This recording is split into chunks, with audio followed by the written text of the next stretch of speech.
Praise the Lord. Aroma T വിയിലെ എല്ലാ മാന്യ ശ്രോതാക്കൾക്കും വേഗം വരുന്ന കർത്താവായ യേശുക്രിസ്തുവിന്റെ നാമത്തിലെ വന്ദനത്തെയും സ്വാഗതത്തെയും അറിയിക്കുന്നു.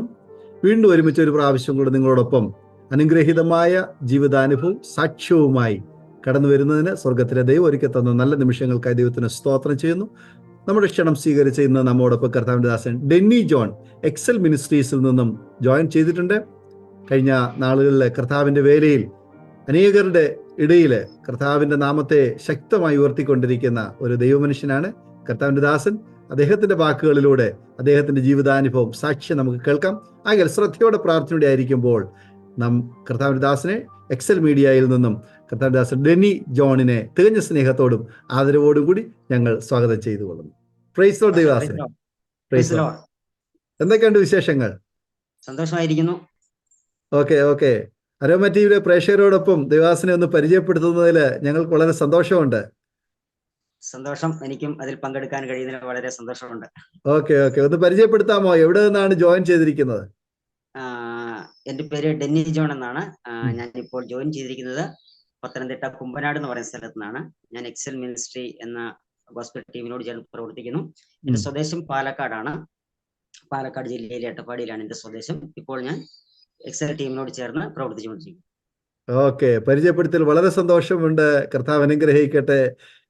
കർത്താവിന്റെ വേലയിൽ എക്സൽ മിനിസ്ട്രീസിന്റെ ഭാഗമായിട്ട് ദീർഘനാളുകളായിട്ട് വളരെ ശക്തമായിട്ട് പ്രയോജനപ്പെട്ടുകൊണ്ടിരിക്കുന്ന ഒരു വ്യക്തി എന്ന നിലയിൽ ഒത്തിരി അനുഭവങ്ങൾ വ്യത്യസ്തമായ മിനിസ്ട്രിയുള്ള ബന്ധത്തിൽ ഉണ്ടാകുമെന്ന് ഞങ്ങൾക്കറിയാം. അരോമ ടിവിയിലെ പ്രേക്ഷകർ അതൊക്കെ കേൾക്കാൻ വളരെ ആഗ്രഹത്തോടെ ആയിരിക്കുന്നു. ആകട്ടെ, എന്തൊക്കെയാണ് പറയാൻ ആഗ്രഹിക്കുന്നത്? ബാല്യകാലത്ത് നല്ല ഓർമ്മകൾ വല്ലതും ഉണ്ടെങ്കിൽ അതുകൂടെ പറയാം. പേരൻസിനെ കുറിച്ച്, ഫാമിലിയെ കുറിച്ചൊക്കെ പറയാൻ ആഗ്രഹിക്കുന്നെങ്കിൽ പറയാം. തുടർമാനോട് സംസാരിക്കാം. Okay, thank you. ഞാൻ മുൻപ് ഓർപ്പിച്ചതുപോലെ എൻ്റെ പേര് ഡെന്നി ജോൺ. എനിക്ക് മാതാപിതാക്കളും ഒരു സഹോദരനുമുണ്ട്.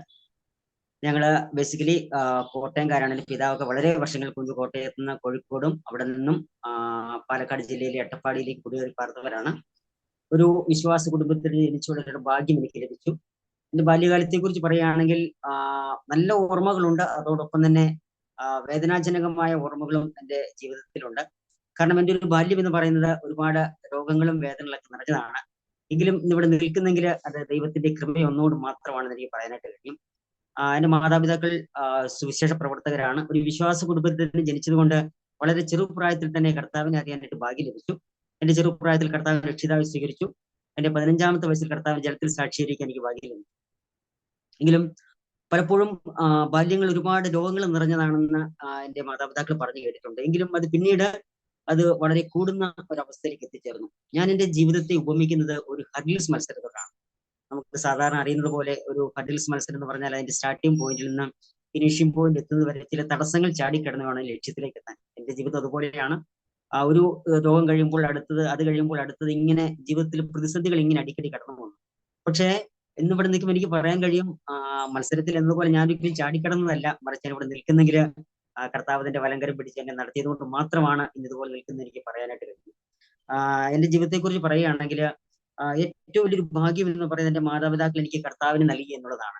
ഈ തിരുവചനം എനിക്ക് നൽകി തന്നു. അതിൽ ഞാൻ അഭിമാനിക്കുകയാണ്. കാരണം ഇന്ന് ഈ സുവിശേഷം പ്രസംഗിക്കുന്ന ഒരു വ്യക്തിയായി നിൽക്കാൻ കഴിയുന്നു എന്നതിൽ അതിയായ സന്തോഷമുണ്ട്. പ്രത്യേകിച്ച് പലപ്പോഴും ഞാൻ എൻ്റെ സാക്ഷിയൊക്കെ പറയുമ്പോൾ എൻ്റെ കണ്ണ് നിറയാറുണ്ട്. കാരണം മറ്റൊന്നുമല്ല, എത്രത്തോളം വേദനകൾ വന്നെങ്കിലും ഇന്നിങ്ങനെ നിൽക്കുന്നത് ആ ദൈവത്തിന്റെ കൃപ കൊണ്ട് മാത്രമാണ്. പക്ഷേ ബാല്യത്തിൽ ഒരുപാട് രോഗങ്ങളും പ്രതിസന്ധികളും എല്ലാം കടന്നു വന്നെങ്കിലും എൻ്റെ മാതാപിതാക്കൾ എന്നോട് പറയുന്ന ഒരു കാര്യമുണ്ട്: മോനെ, എന്ത് പ്രശ്നം വന്നാലും നമുക്ക് ആശ്രയിക്കാനുള്ളത് നമ്മുടെ കർത്താവിൽ മാത്രമാണ്. അതുപോലെ തന്നെ എൻ്റെ സഹോദരനെ ഞങ്ങൾ ചെറുപ്രായം മുതൽ വചനം വായിക്കുക, പ്രാർത്ഥിക്കുക, ഇതൊക്കെ ഇങ്ങനെ ചെയ്യുന്ന ഒരു ശീലം ആക്കിയെടുത്തു.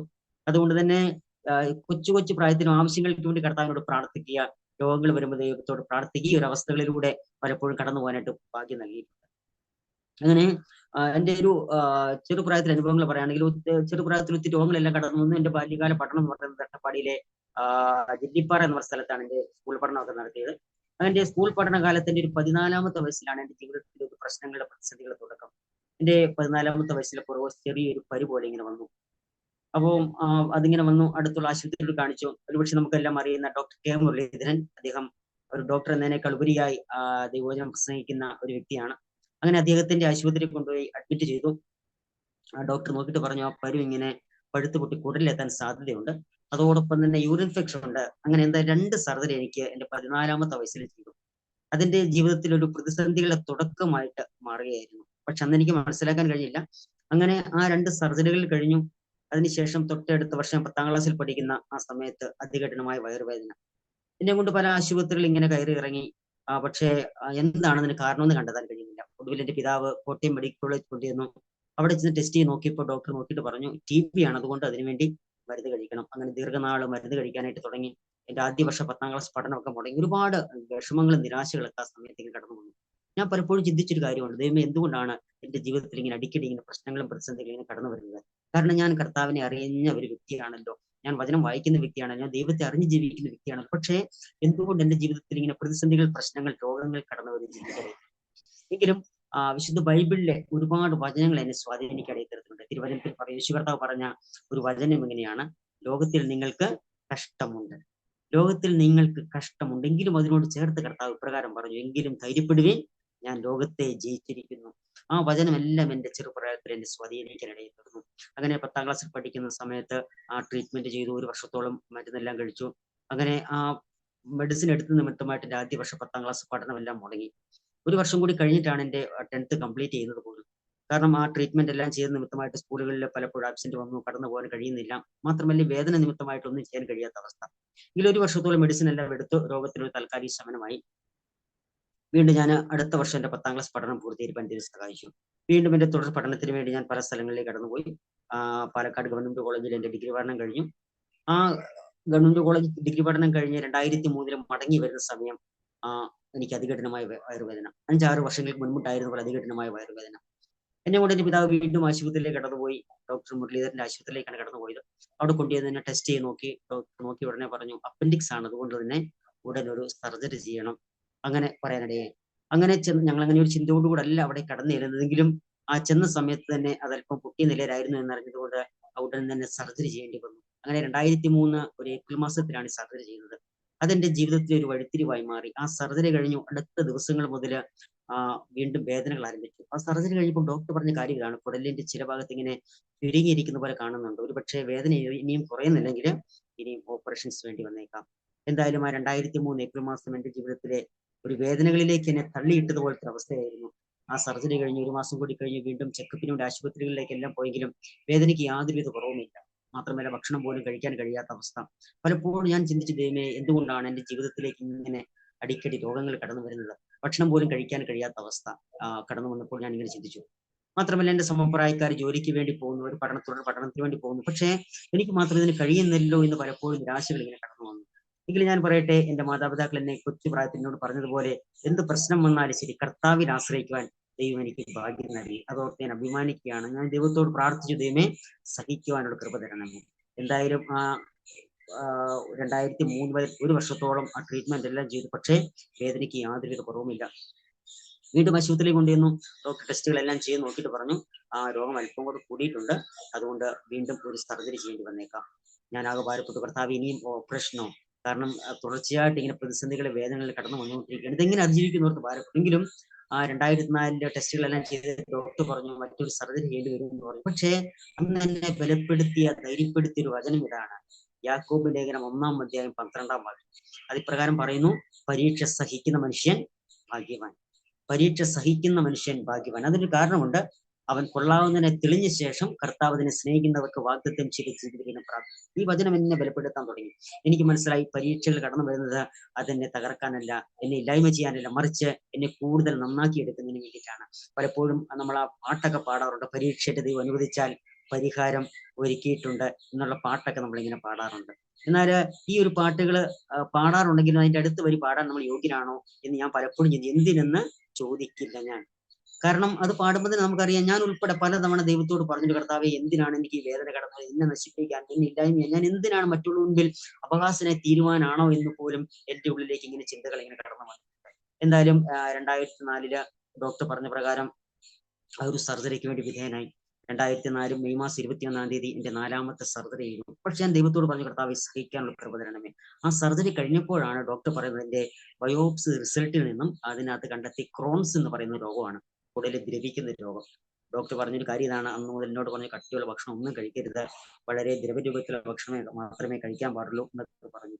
പക്ഷേ ആ സമയത്ത് ഞാൻ ഇങ്ങനെ ചിന്തിച്ചു, ദൈവം ഭക്ഷണം പോലും കഴിക്കാനായിട്ട് കഴിയത്തിലൂടെ ഞാനിങ്ങനെ കടന്നു പോകുന്നുണ്ടോ, എന്റെ ഉള്ളിലേക്ക് ഇങ്ങനെ ചിന്തകൾ കടന്നു വന്നു. ഒരുപാട് വേദനകളെല്ലാം സഹിച്ചു ഞാൻ ദൈവത്തോട് ഇങ്ങനെ പലപ്പോഴും, ദൈവമേ, എന്റെ ജീവിതത്തെക്കുറിച്ച് കർത്താവിന് ഒരു പ്ലാനും ഇല്ലേ എന്ന് പോലും എന്റെ ഉള്ളിലേക്ക് പലപ്പോഴും ഇങ്ങനെ ചിന്തകൾ കടന്നു വരാൻ തുടങ്ങി. പക്ഷേ ഞാൻ പറയട്ടെ, ആ സമയത്തെല്ലാം ഈ കർത്താവിനോട് തന്നെ ചേർന്ന് നിൽക്കാൻ, ദൈവമേ സഹിക്കാനുള്ള കൃപ തന്നെ ഞാൻ ദൈവത്തോട് ഇങ്ങനെ പ്രാർത്ഥിക്കാനായിട്ട് തുടങ്ങി. അങ്ങനെ 2004 ആ സർജറിയും കഴിഞ്ഞു. ഈ ക്രോൺസ് ഡിസീസിനുള്ള ട്രീറ്റ്മെന്റ് എടുക്കാൻ തുടങ്ങി 2004 മുതൽ. അങ്ങനെ സമയത്ത് പക്ഷേ ഈ ട്രീറ്റ്മെന്റ് എടുക്കുന്ന സമയത്തും ഞാനിങ്ങനെ വീട്ടിൽ തന്നെ ഇരിക്കാൻ എനിക്ക് അത്ര ഇഷ്ടമല്ലാത്തത് കൊണ്ട് ഞാൻ തുടർന്ന് പഠനത്തിന് വേണ്ടിയിട്ട് കടന്നുപോയി. അതുപോലെ പല സ്ഥലത്ത് ജോലിക്ക് വേണ്ടി കടന്നു. പക്ഷേ ചെല്ലുന്ന ഓരോ ഇടങ്ങളിലും 1-2 മാസം കഴിയുമ്പോൾ എന്റെ അവസ്ഥ അവിടെ നിന്ന് കാണുമ്പോൾ അവിടെ നിന്ന് എന്നെ മടക്കിയായി. ഞാൻ പലപ്പോഴും ചിന്തിച്ചിട്ടുണ്ട്, കർത്താവ് എന്തുകൊണ്ട് എന്റെ ഒരു കാര്യം പോലും എനിക്ക് കംപ്ലീറ്റ് ചെയ്യാനായിട്ട് കഴിയുന്നില്ല. ഞാനിങ്ങനെ പലപ്പോഴും ചിന്തിക്കാനായിട്ട് തീർന്നിട്ടുണ്ട്. കാരണം ചെല്ലുന്ന അവസ്ഥ, എന്റെ വയറുവേദന കാണുമ്പോൾ, എന്റെ വേദന കാണുമ്പോൾ പലരും എന്നെ അവിടെ നിന്ന് മടക്കി അയക്കും. എന്നോട് പറയണ്ട, ഇനി വീട്ടിൽ റെസ്റ്റ് എടുക്കുക, രോഗമൊക്കെ മാറിയിട്ട് വന്നാൽ മതി എന്നൊക്കെ പറഞ്ഞ് എന്നെ പലയിടത്തും പറഞ്ഞയക്കുന്ന അവസ്ഥ. എന്റെ പല കാര്യങ്ങളും എനിക്ക് കംപ്ലീറ്റ് ചെയ്യാൻ കഴിയാത്തൊരവസ്ഥ കിടന്നു. ഞാൻ ചിന്തിച്ചു, ദൈവമേ, എന്റെ ജീവിതത്തെക്കുറിച്ച് ദൈവത്തിന് പ്ലാനുമില്ല. ഞാൻ അക്ഷരാർത്ഥത്തിൽ ഇങ്ങനെ ചിന്തിച്ചിട്ടുണ്ട്. എങ്കിലും ഞാൻ പറയട്ടെ, ആ 2004 മുതൽ 2007 വരെ ആ 3 വർഷത്തോളം ഈ ക്രോൺസ് ഡിസീസിനുള്ള ട്രീറ്റ്മെന്റ് എടുത്തു. മാത്രമല്ല ഒരുപാട് മെഡിസിൻ കഴിക്കാൻ, ഒത്തിരി മരുന്ന് കഴിക്കാനുണ്ട്. ഭക്ഷണം ശരിക്കും കഴിക്കാനായിട്ട് കഴിയത്തില്ല. കഴിച്ചാലും കഴിച്ചില്ലെങ്കിലും വേദന എന്നുള്ളതാണ് ആ സമയത്തെ സ്ഥിതി. ഒരു മാസത്തിൽ 20-25 ദിവസം വേദനയാണെന്ന് പറയുന്നതിന് അതിശയോക്തിയില്ല. കാരണം അത്രത്തോളം വേദനയിലൂടെ ഞാൻ ഇങ്ങനെ കടന്നു. പലപ്പോഴും നിരാശകളെല്ലാം കടന്നു വരുന്നുണ്ട്, വിഷമം കടന്നു വരുന്നുണ്ട്, സങ്കടം വരുന്നുണ്ട്. കാരണം വേദനയ്ക്ക് ഒരു കുറവുമില്ല എന്നുള്ളതാണ്. ആശുപത്രിയിൽ പോയിട്ട് കാര്യമില്ല. അവിടെ ചെന്നാലും ഡോക്ടേഴ്സ് ഡ്രിപ്പ് ഇട്ട് കിടത്തും, വേദന കുറയുമ്പോൾ വീട്ടിലേക്ക് കടന്നു വരും. വീട്, ആശുപത്രി, ഈ ഒരു സാഹചര്യത്തിലൂടെ ഇങ്ങനെ കടന്നുപോയി. ഈ സമയത്ത് മറ്റൊരു സംഭവം ഉണ്ട്. ഈ ട്രീറ്റ്മെന്റ് ചെയ്തുകൊണ്ടിരിക്കുന്ന സമയത്ത് എനിക്ക് തോന്നുന്നു 2005 കാലഘട്ടമാണെന്ന് തോന്നുന്നു. ഒരു ദിവസം ആശുപത്രിയിൽ പോയി.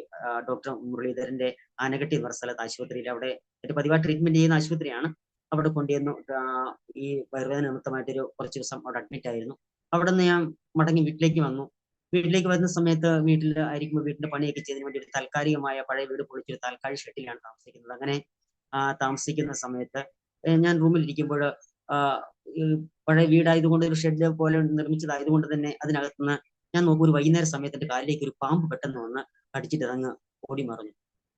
അങ്ങനെ ഞാൻ പെട്ടെന്ന് എന്റെ മാതാപിതാക്കളെ പുറത്ത് പറമ്പിൽ ജോലി എടുത്തുകൊണ്ടിരിക്കുകയായിരുന്നു. അവർ പെട്ടെന്ന് ഓടി വന്നു. നോക്കിയപ്പോഴും കാലിന് ഇങ്ങനെ മുറിവുണ്ട്.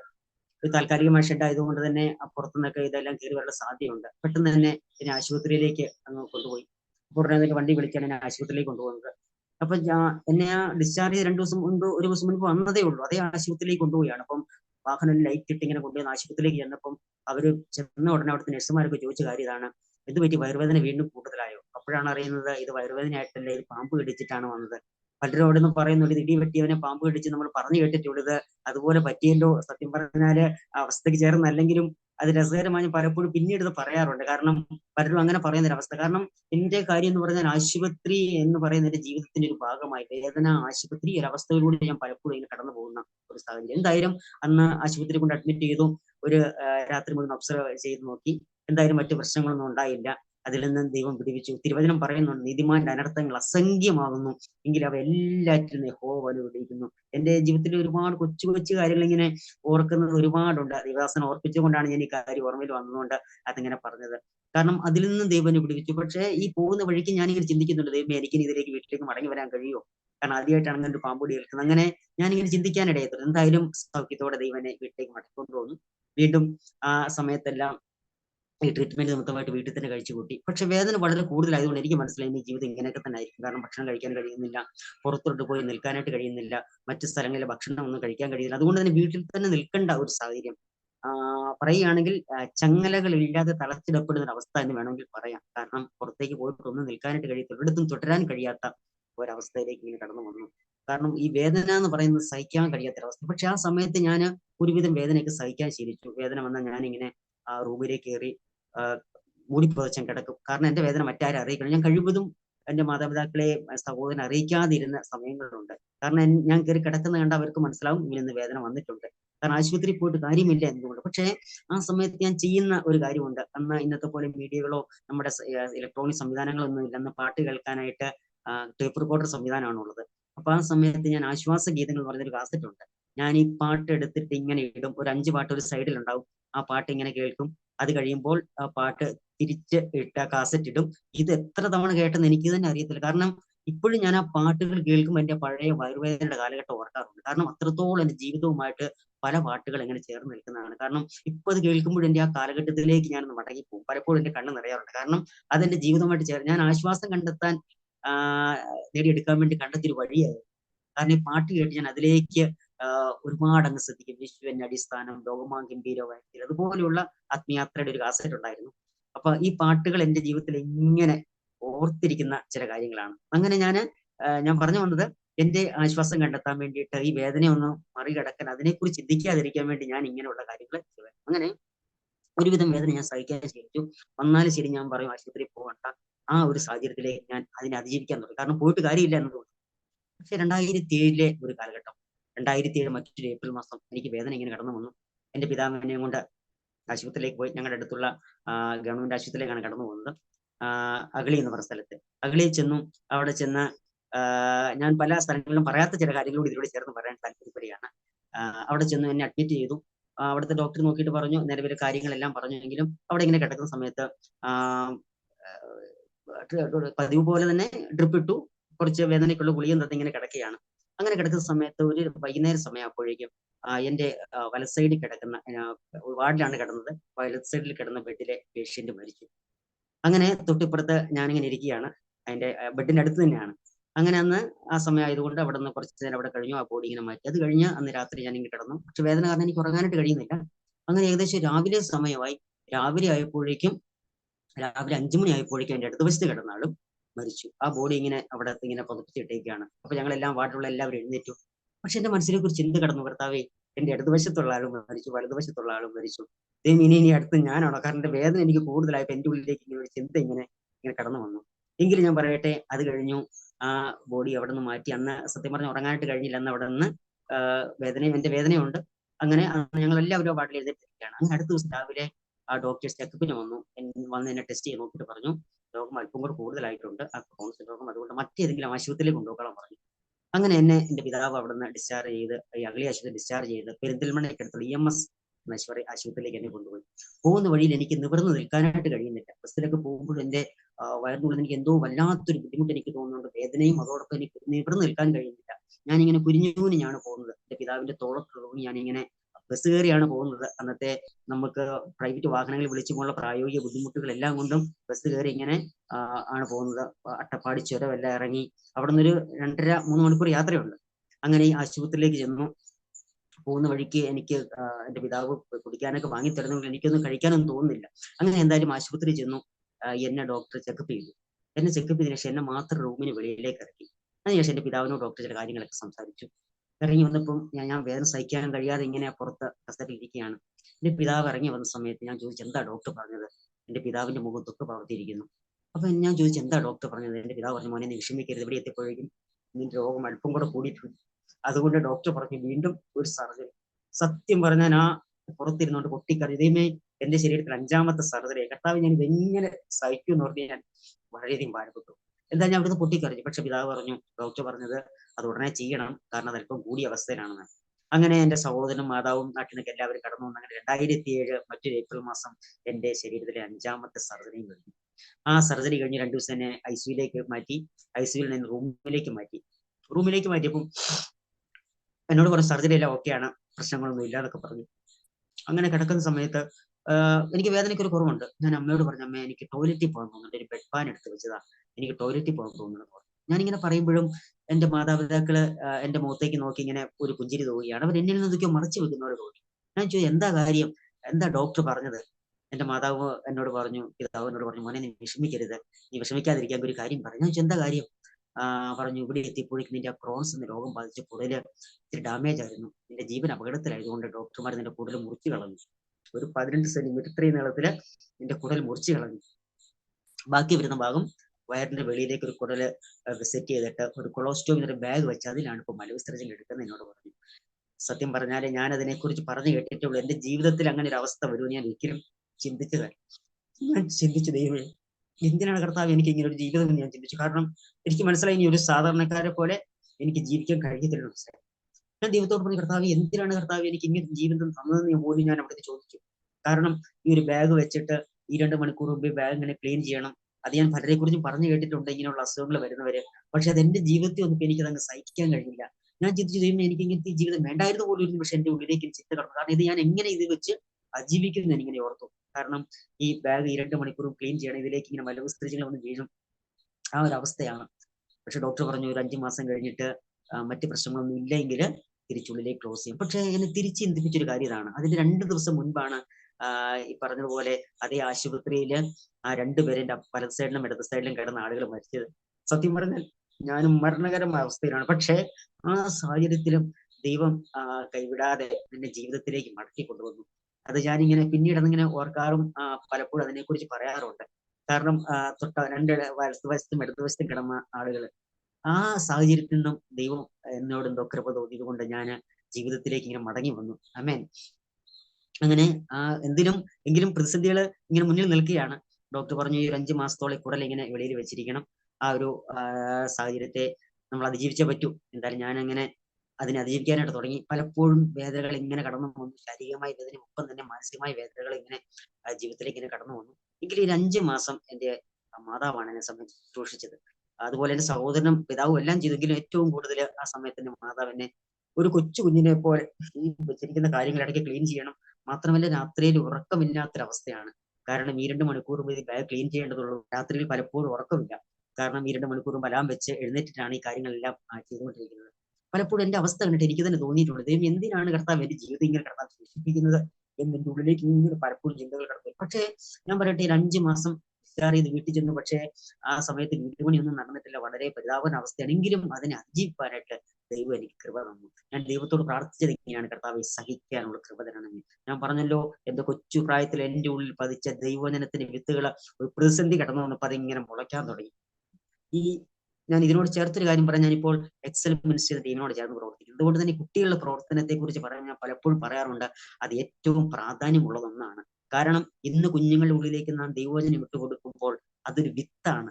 അതവരെ അപ്പോൾ ഒരു പക്ഷേ മുളച്ച് ഫലം കായ്ച്ചെന്നിരിക്കില്ല. പക്ഷേ പ്രതിസന്ധികൾ കടന്നു വരുമ്പോൾ അനുകൂലമായ സാഹചര്യം കടന്നു വരുമ്പോൾ ആ വിത്ത് മുളയ്ക്കാൻ തുടങ്ങും. അത് തീർച്ചയായിട്ടും ഫലം കായ്ക്കും. എന്റെ ജീവിതാനുഭവത്തിൽ ചേർന്നാണ് ഞാൻ പറയുന്നത്. അങ്ങനെ എന്തായാലും 2007 ആ സർജറി എല്ലാം കഴിഞ്ഞു. അങ്ങനെ 5 മാസത്തോളം വീട്ടിൽ തന്നെ കഴിച്ചു. എനിക്കൊന്നും പുറത്തേക്കൊന്നും പോകാൻ കഴിയുന്നില്ല. എന്റെ പുറത്തൊന്ന് പോകണേ തന്നെ എന്റെ മാതാപിതാവോ സഹോദരനെ കയ്യിലൊക്കെ പിടിച്ചാണ് കൊണ്ടുപോകുന്നത്. ഒരു മുണ്ട് ഇങ്ങനെ നെഞ്ചിൽ കയറ്റി കൊടുക്കും. ഇവിടെ ഇങ്ങനെ ഈ ബാഗ് ഇങ്ങനെ സെറ്റ് ചെയ്ത് വെച്ചേക്കുകയാണ്. പലപ്പോഴും ഒരു ദിവസം ആദ്യമായി ഞാൻ എന്റെ ഈ കുടലിന്റെ ഈ ഭാഗം കണ്ടപ്പോൾ തന്നെ എനിക്ക് വല്ലാത്തൊരു തളർച്ച പോലെ അനുഭവപ്പെട്ടു. കാരണം എന്റെ അമ്മയാണ് അതെല്ലാം അതെല്ലാം ക്ലീൻ ചെയ്യുന്നത്. പക്ഷെ ഒരു ദിവസം ഞാൻ കണ്ടപ്പോൾ എനിക്കത് ഉൾക്കൊള്ളാൻ പോലും കഴിഞ്ഞില്ല. ഇതാണ് എന്റെ അവസ്ഥ എന്ന് ഞാൻ കണ്ടപ്പോൾ എനിക്കത് സഹിക്കാൻ കഴിയാത്തൊരു അവസ്ഥയിലേക്ക് ഇങ്ങനെ കടന്നു വന്നു. എങ്കിലും അതിനെ അതിജീവിക്കാനായിട്ട് ദൈവം എന്നെ ശക്തീകരിച്ചു. എന്റെ കഴിവുകൊണ്ടൊന്നുമല്ല, ദൈവത്തിന്റെ കൃപയൊന്നും മാത്രം. ഞാൻ ദൈവത്തോട് പ്രാർത്ഥിച്ചത് ഇങ്ങനെയാണ്, കർത്താവെ സഹിക്കാനുള്ള കൃപ തരണമേ, ഇതിനെ അതിജീവിക്കാനുള്ള കൃപ തരണമേ, ഈ പ്രതിസന്ധി അതിജീവിക്കാനുള്ള കൃപ തരണമേ എന്ന് ഞാൻ ദൈവത്തോട് പ്രാർത്ഥിക്കാനിടയായി. എന്തായാലും 5 മാസം കഴിഞ്ഞു. 5 മാസം കഴിഞ്ഞ് ഡോക്ടർ ടെസ്റ്റുകളെല്ലാം ചെയ്തതിന് ശേഷമായിട്ട് വീണ്ടും ഉള്ളിലേക്ക് ക്ലോസ് ചെയ്യുന്ന സർജറിക്ക് വിധേയനാകാമെന്ന് പറഞ്ഞു. എന്തായാലും ഞാനിങ്ങനെ വളരെ ആകാംക്ഷയോടെ അതിനോട് കാത്തിരിക്കുകയാണ്. കാരണം എന്റെ ശരീരത്തിൽ വലിയൊരു ഭാരം പോലെ എനിക്ക് അനുഭവപ്പെട്ടത്. ഇത് ശരിക്കും നടക്കാൻ കഴിയുന്നില്ല, നല്ല ഭക്ഷണം കഴിക്കാൻ, എനിക്ക് തിരിഞ്ഞും മറിഞ്ഞും കിടക്കാൻ കഴിയാത്തൊരു സാഹചര്യം. ഒരേ വശം കിടന്ന് എന്റെ പുറത്തെ തൊപ്പെല്ലാം പൊട്ടിയൊരവസ്ഥയിലേക്ക് ഇങ്ങനെ എത്തി. എനിക്ക് എത്രയും പെട്ടെന്ന് ആ സർജറി തിരിച്ച് ചെയ്താൽ മതി എന്നുള്ളത് പോലെ എനിക്ക് അനുഭവപ്പെട്ടു. കാരണം 5 മാസം എന്ന് പറയുന്നത് എനിക്ക് 5 വർഷം പോലെയാണ് അനുഭവപ്പെട്ടത്. കാരണം അത്രത്തോളം മാനസികവും ശാരീരികവുമായ വിഷമങ്ങളിലൂടെ ഞാൻ ആ സമയത്ത് കടന്നു. അങ്ങനെ 5 മാസം കഴിഞ്ഞു. ഡോക്ടർ വീണ്ടും ടെസ്റ്റുകളെല്ലാം ചെയ്തു. 2007 ഓഗസ്റ്റ് മാസം 30-ാം തീയതി എന്റെ 6ാമത്തെ സർജറിക്ക് വിധേയനായി. അങ്ങനെ 6ാമത്തെ സർജറിക്ക് വേണ്ടി ഓപ്പറേഷൻ തിയേറ്ററിൽ കിടക്കുന്ന സമയത്ത് അതുവരെയുള്ള സർജറികളെല്ലാം ചെയ്തത് എന്നെ മയക്കിയിട്ടാണ്. അപ്പൊ ഞാനിങ്ങനെ തിയേറ്ററിൽ കിടക്കുന്ന സമയത്ത് എനിക്ക് സർജറി ചെയ്ത് തുടങ്ങിയപ്പോൾ എനിക്കതിങ്ങനെ അറിയാനായിട്ട് ഞാൻ ഉടനെ ഡോക്ടറോട് ചോദിച്ചു, ഡോക്ടറെ എനിക്ക് ഓപ്പറേഷൻ ചെയ്ത് തുടങ്ങിയെന്ന് ചോദിച്ചു. എന്നോട് പറഞ്ഞു, ഇനി ഓപ്പറേഷൻ ചെയ്ത് തുടങ്ങി എന്നോട് പറഞ്ഞു. ഞാൻ പറഞ്ഞു ഞാൻ മയങ്ങിയിട്ടില്ലെന്ന് പറഞ്ഞു. കാരണം അതുവരെ സർജറി ചെയ്യുന്നതെല്ലാം മയക്കിയിട്ടാണ്. അപ്പൊ ഞാനിങ്ങനെ പറഞ്ഞു, അയ്യോ ഞാൻ മയങ്ങിയിട്ടില്ല കേട്ടോ എന്നോട് പറഞ്ഞു. അപ്പൊ എന്നോട് പറഞ്ഞു, മോനെ എല്ലാം നമുക്ക് അങ്ങനെ മയക്കി ചെയ്യാൻ കഴിയില്ല, അതുകൊണ്ട് മരവിപ്പിച്ചിട്ടുണ്ട്. വേദനയുണ്ടോ? ഞാൻ പറഞ്ഞു വേദനയില്ല, പക്ഷേ മരവിപ്പിച്ചിട്ടുണ്ട് തോന്നി. ഇങ്ങനെ നെഞ്ചിന്റെ താഴേക്ക് ഇത്രയും ഭാഗം, ബാക്കി എനിക്ക് എല്ലാ കാര്യങ്ങളും അറിയാം. എന്റെ ശരീരം കീറുന്നുണ്ട്, അവർ ചെയ്യുന്ന സംസാരിക്കുന്ന കാര്യങ്ങളെല്ലാം എനിക്കറിയാം. പക്ഷേ ഇത് ചെയ്യുന്നുണ്ടെന്ന് എനിക്കിങ്ങനെ അറിയാം. അപ്പൊ ഞാൻ പറഞ്ഞു, ഞാൻ മയങ്ങിയിട്ടില്ലെന്ന് പറഞ്ഞു. ആ സാരമില്ല, കണ്ണടച്ച് കിടന്നോളാൻ പറഞ്ഞു. ഞാൻ ചിന്തിച്ചു, ദൈവമേ, എന്റെ ശരീരം കീറുമുറിക്കുന്ന മുഴുവൻ സമയം ഞാൻ അറിയണമല്ലോ എന്ന് പറഞ്ഞു. വളരെ എങ്കിലും ഞാൻ പറയട്ടെ, ആ സമയത്ത് ഞാൻ യേശു കർത്താവിനെ കുറിച്ച് ആ ക്രൂശിനെ ധ്യാനിക്കാനായിട്ട് പറഞ്ഞു. ഞാൻ ആശുപത്രിയിലാണ് കിടക്കുന്നത്. ഈ കാര്യങ്ങളൊക്കെ ഞാൻ മറന്നിട്ട് ആ യേശു കർത്താവിനെ മാത്രം എന്റെ മനസ്സിലേക്ക് കൊണ്ടുവന്നു. ആ ക്രൂശിനെ ധ്യാനിക്കാൻ തുടങ്ങി. യേശു കർത്താവ് നമുക്ക് വേണ്ടി ഏറ്റ ആ പാടുകളും ആ വിഷമതകളും കഷ്ടതകളെല്ലാം അത് മാത്രം ഞാനിങ്ങനെ ഫോക്കസ് ചെയ്യാൻ തുടങ്ങി. എന്തായാലും കുറച്ച് സമയം കഴിഞ്ഞപ്പോഴേക്ക് ഞാൻ അറിയാതെ മയക്കത്തിലേക്ക് വഴുതി വീണു. അങ്ങനെ സർജറി എല്ലാം കഴിഞ്ഞു. പിന്നീടാണ് ഞാൻ അന്ന് വൈകിട്ട് എനിക്ക് തോന്നുന്നു കുറച്ച് സമയം കഴിഞ്ഞിട്ടാണ് എന്റെ ബോധം തെളിയുന്നത്. അങ്ങനെ ബോധം തെളിഞ്ഞപ്പോൾ ഇങ്ങനെ റൂമിലാണ്. എന്നോട് പറഞ്ഞു, സർജറി എല്ലാം ഓക്കെയാണ് എന്ന് എന്നോട് പറഞ്ഞു. അങ്ങനെ ഞാൻ ആശുപത്രി വളരെ സന്തോഷത്തോടെ കിടക്കുകയാണ്. കാരണം ആദ്യമായിട്ട് എനിക്ക് അപ്പുറത്തേക്കും തിരിഞ്ഞു മറിഞ്ഞ് കിടക്കാനായിട്ട് കഴിയുന്നു. കാരണം ഈ ബാഗെല്ലാം എടുത്ത് മാറ്റി അതെല്ലാം ക്ലീൻ ചെയ്തു, കുടലിന്റെ മറ്റു ഭാഗമായിട്ട് ക്ലോസ് ചെയ്തു. അങ്ങനെ ആശുപത്രി കിടക്കുകയാണ്. അങ്ങനെ ആ സമയത്ത് എനിക്ക് ആദ്യം അല്പം ദ്രവരൂപത്തിലുള്ള വെള്ളം തന്നു, അല്പം ഒരു സ്പൂൺ വെള്ളം തന്നു. അങ്ങനെ ആ സമയത്ത് ഞാൻ വെള്ളം കുടിക്കുന്നതിൽ പോലും ടേസ്റ്റ് ഉണ്ടെന്ന് മനസ്സിലാക്കിയ ഒരു സമയമായിരുന്നത്. എന്തായാലും ആ സർജറി എല്ലാം കഴിഞ്ഞ് ഞാൻ ആശ്വാസത്തോടെ ആശുപത്രിയിൽ കിടക്കുകയാണ്. ഞാൻ കിടക്കുന്ന സമയത്ത് എന്റെ മാതാവിനോട് പറഞ്ഞു, അമ്മേ, എനിക്ക് വീട്ടിൽ ചെന്ന് ഇന്ന ഭക്ഷണം ഉണ്ടാക്കി തരണം. കാരണം ഞാനിങ്ങനെ സ്വപ്നങ്ങൾ കണ്ടുകൊണ്ട് കിടക്കുകയാണ്. കാരണം ഈ പുറത്ത് ഈ ബാഗ് മാറ്റിയപ്പോൾ എനിക്ക് വലിയൊരു ആശ്വാസം തോന്നി. എന്റെ ശരീരത്തിന് വലിയൊരു ഭാരം മാറിയ പോലെ എനിക്ക് അനുഭവപ്പെട്ടു. അതുകൊണ്ട് ഞാൻ ഇങ്ങനെ ആശുപത്രി കിടക്കയിൽ ഇങ്ങനെ സ്വപ്നം കണ്ട് കിടക്കുകയാണ്. എനിക്ക് നല്ല ഭക്ഷണം കഴിക്കണം, വീട്ടിൽ ചെന്നിട്ട് ഇങ്ങനെ കാര്യങ്ങൾ ചെയ്യണം, ആ കാര്യം അമ്മയോട് പറഞ്ഞുകൊണ്ട് ഇങ്ങനെ കിടക്കുകയാണ്. അങ്ങനെ 1-2 ദിവസം കൂടി കഴിഞ്ഞു. അല്പം ദ്രവരൂപത്തിലുള്ള ഭക്ഷണം കഴിച്ചു. എന്നാൽ 1-2 ദിവസം കഴിഞ്ഞ് അല്പം കട്ടി കൂടിയ ഭക്ഷണം കഴിക്കാൻ തുടങ്ങി. പൊടിയരിക്കഞ്ഞി പോലെ ഭക്ഷണം കഴിക്കാൻ തുടങ്ങി. എന്നാൽ ഭക്ഷണം ഇങ്ങനെ കഴിച്ചു തുടങ്ങിയപ്പോഴേക്കും, അല്ലെങ്കിൽ അത് അംശം ഉള്ളിലേക്ക് ചെന്നപ്പോഴേക്കും, അല്പാൽപ്പം കട്ടി കൂടിയ ഭക്ഷണം ചെന്നപ്പോഴേക്കും പതുക്കെ ഇങ്ങനെ വയറ് വേദനിക്കാൻ തുടങ്ങി. ഞാൻ അധികാരോടും പറഞ്ഞില്ല. കാരണം ഇത്രയും തുക മുടക്കി സർജറികൾ ചെയ്തു, ഇത്രത്തോളം സർജറി ചെയ്തു, വീണ്ടും അത് വേദനിക്കുന്നു എന്ന് എങ്ങനെ പറയുമെന്ന് ഓർത്ത് ഞാൻ പറയാതിരുന്നു. പക്ഷെ എനിക്ക് മനസ്സിലായി വേദന ഇങ്ങനെ വളരെയധികം കൂടി വരികയാണ്. ഒടുവിൽ ഞാൻ മാതാപിതാക്കളോട് പറഞ്ഞു. അവർ ഇന്ന് ഡോക്ടേഴ്സിനോട് പറഞ്ഞു. അങ്ങനെ അവർ ടെസ്റ്റ് ചെയ്യാൻ വേണ്ടി നോക്കിയപ്പോൾ ഈ വയർ ഇങ്ങനെ ഒരു സിലിണ്ടർ പോലെ ഇങ്ങനെ വീർത്ത് നിൽക്കുകയാണ്. ആ ബാൻഡേജ് ഇവർ മാറ്റി നോക്കിയപ്പോൾ മനസ്സിലായി, ആ ഓപ്പറേഷൻ ചെയ്ത സർജറി ചെയ്ത് ഈ ഭാഗത്തൂടെ മലവിസർജ്യങ്ങളെല്ലാം പുറത്തേക്ക് ഇങ്ങനെ. ചുരുക്കി പറഞ്ഞാൽ 6ാമത് ചെയ്ത ആ സർജറി പരാജയപ്പെട്ടു. അവർ പറഞ്ഞു, ഞങ്ങൾക്ക് ഇനി പ്രത്യേകിച്ച് ഒന്നും ചെയ്യാനായിട്ട് കഴിയത്തില്ല. അങ്ങനെ ഞാൻ ആശുപത്രി കിടക്കയിലായിരിക്കുകയാണ്. എന്റെ മാതാപിതാക്കൾ ചോദിച്ചു, മറ്റേതെങ്കിലും ആശുപത്രിയിലേക്ക് കൊണ്ടുപോകണോ? അവർ പറഞ്ഞു, വേറെ എവിടെ ചെന്നാലും ഞങ്ങൾക്ക് ഇനി പ്രത്യേകിച്ച് ഒന്നും ചെയ്യാൻ കഴിയത്തില്ല. കാരണം ഈ കുടലെടുത്തുള്ളിലേക്ക് റീജോൺ ചെയ്തുകൊണ്ട് തന്നെ ഇനി വീണ്ടും ഒരു സർജറിക്ക് സാധ്യമല്ലാത്തത് കൊണ്ട് മറ്റൊന്നും ചെയ്യാൻ കഴിയത്തില്ല. അങ്ങനെ ഞാൻ ആശുപത്രി കിടക്കയിലേക്ക് കിടക്കി. എനിക്ക് മനസ്സിലായി എന്റെ ജീവിതത്തിന്റെ അവസാന നിമിഷങ്ങളിലേക്ക് എത്തി. എന്റെ നാട്ടുകാരെല്ലാം എന്നെ കാണാൻ വന്നു. എന്റെ കൂട്ടുകാർ വന്നവരെല്ലാം കാണാൻ വന്നിട്ട് എന്നോട് പറഞ്ഞു, ഡെന്നി, നീ സുഖാവുന്ന എല്ലാം പറഞ്ഞെങ്കിൽ എനിക്ക് മനസ്സിലായി അവരെല്ലാം എന്നെ അവസാനമായിട്ട് കാണാൻ വേണ്ടി വന്നു, എന്നോട് ബൈ പറയാൻ വേണ്ടി വന്നതാണ്. എനിക്ക് മനസ്സിലായി. കാരണം അവർ മാറി നിന്ന് കരഞ്ഞിട്ട് എന്നെ കണ്ടിട്ട് മാറി നിന്ന് കരഞ്ഞിട്ട് പോകുന്ന കണ്ടപ്പോൾ എനിക്ക് മനസ്സിലായി ഇനി അവരോട് വീണ്ടും കാണാനായിട്ട് കഴിയത്തില്ല. ഞാൻ ആ കിടക്കയിൽ കിടന്നു. ഞാൻ എന്റെ ഉള്ളിലേക്ക് ഒരു ചിന്തയിൽ കിടന്നു, കർത്താവേ, ഞാൻ ഇത്ര കാലം ജീവിച്ചത് ഈ വേദന അനുഭവിച്ചത് ജീവിതം ഇങ്ങനെ തീരാൻ വേണ്ടിയിട്ടാണ്. കാരണം എനിക്ക് ആ സമയത്ത് എന്റെ മാതാപിതാക്കളെ നിസ്സാരം നോക്കി നിൽക്കുകയാണ്. എനിക്ക് മനസ്സിലായി ഈ ഒരു കാര്യങ്ങളെ കണ്ട സാഹചര്യങ്ങൾ കണ്ടപ്പോൾ എനിക്ക് മനസ്സിലായി ഇനി 1-2 ദിവസം അതിനപ്പുറത്തേക്ക് എനിക്ക് പോകില്ല. സത്യം പറഞ്ഞാല് മനുഷ്യൻ മരിക്കുക എന്നതിനേക്കാൾ ഏറ്റവും വേദനാജനകമാണ് നമ്മളെ മരണ സമയത്തെ കുറിച്ച്, അല്ലെങ്കിൽ അടുത്ത നിമിഷങ്ങൾ നമ്മൾ ഈ ഭൂമിയിൽ ഇല്ല എന്നുള്ള തിരിച്ചറിവ് നമ്മളെ എത്രത്തോളം വേദനിപ്പിക്കും. ഞാൻ ഒരവസ്ഥയിൽ എത്തി. എനിക്ക് മനസ്സിലായി. ഞാൻ ഇങ്ങനെ ചിന്തിക്കാൻ തുടങ്ങി, ദൈവമേ, ഇനി 1-2 ദിവസം കൂടി കഴിഞ്ഞാൽ ഞാൻ ഈ ഭൂമിയിൽ ഇല്ലല്ലോ, എനിക്കിത് ഉൾക്കൊള്ളാൻ പോലും കഴിയുന്നില്ല. എന്റെ മാതാപിതാക്കൾ ഒരുമിച്ച്, എന്റെ സ്നേഹമുള്ള എന്റെ മാതാപിതാക്കൾ ഒരുമിച്ച്, എന്റെ സഹോദരങ്ങൾക്ക് ഒരുമിച്ച്, എന്റെ കുടുംബക്കാരോട് ഒരുമിച്ച് എനിക്ക് ജീവിക്കാൻ എനിക്ക് കഴിയത്തില്ലല്ലോ. എന്റെ വീട്ടിലേക്ക് ഒരു മടക്കയാത്ര ഇല്ലല്ലോ. അതന്നെ വളരെ ഇങ്ങനെ ചിന്തിക്കും. ഞാൻ കിടന്ന് ഇങ്ങനെ പൊട്ടിക്കരയാൻ. കാരണം എന്റെ അമ്മയൊക്കെ അടുത്ത് നിൽപ്പുണ്ട്. കാരണം അവരിങ്ങനെ നോക്കി എപ്പോഴാണ് സംഭവിക്കുക ഇങ്ങനെ നോക്കി നിൽക്കുകയാണ്. എങ്കിൽ ഞാൻ പറയട്ടെ, എല്ലാവരും വന്ന് ഇങ്ങനെ കണ്ട യാത്ര ചോദിച്ചില്ലെന്നുള്ളൂ. പക്ഷെ മനസ്സുകൊണ്ട് ഞാൻ എല്ലാവരോടും ബൈ പറഞ്ഞു. ആ ഒരവസ്ഥയിലേക്ക് എനിക്ക് എത്തി. എന്റെ ബെഡ്ഷീറ്റ് പോലും മാറ്റുന്നില്ല. കാരണം ഇത് മാറ്റിയാൽ ഇങ്ങനെ വളരെയധികം ഇങ്ങനെ വന്നുകൊണ്ടിരിക്കുകയാണ്. ട്രിപ്പ് ഇട്ട് ഞാനിങ്ങനെ കിടക്കുകയാണ്. പക്ഷെ ആ കിടന്ന സമയത്ത് എന്റെ ഉള്ളിലേക്ക് ഒരു ചിന്ത ഇങ്ങനെ കിടന്നു വന്നു. കൊച്ചു പ്രായം മുതൽ, പ്രത്യേകിച്ച് ഞാൻ പറഞ്ഞല്ലോ, വളരെ ചെറുപ്പത്തിൽ നിന്ന് കർത്താവിന് എനിക്കൊരു ഭാഗ്യം ലഭിച്ചു. നീ ഒരു ദേവദാസനായി തീരേണ്ടതാണ്, നീ അനേക സ്ഥലങ്ങളിൽ പോകും, അനേക രാജ്യങ്ങളിൽ പോകും. ഇതൊക്കെ പറഞ്ഞപ്പോ ഞാൻ ചിന്തിച്ചു, കർത്താവേ, ഇതാ എന്റെ മരണസമയത്തിലേക്ക് എത്തിയിരിക്കും. കർത്താവ് ഞങ്ങളുടെ വാഗ്ദത്തം ഉണ്ടെങ്കിൽ ഞാൻ ഇപ്പോൾ മരിച്ചുപോയാൽ ആ വാഗ്ദത്തം എങ്ങനെ പൂർത്തിയാക്കപ്പെടും? ഈ ഒരു ചിന്ത എന്റെ ഉള്ളിലേക്ക് കടന്നു വന്നു. അതിനോട് ചേർന്ന് വന്ന ഒരു ചിന്ത ഇതാണ്. വിശുദ്ധ ബൈബിളിൽ ഒരു കഥാപാത്രമുണ്ട്, യോസേഫ്. പലപ്പോഴും പറയുമ്പോൾ എന്റെ കണ്ണ് നിറയുന്നു. ഞാൻ ആ അവസ്ഥ ഇപ്പോഴും എന്റെ മനസ്സിൽ ഇങ്ങനെ കാണുകയാണ്.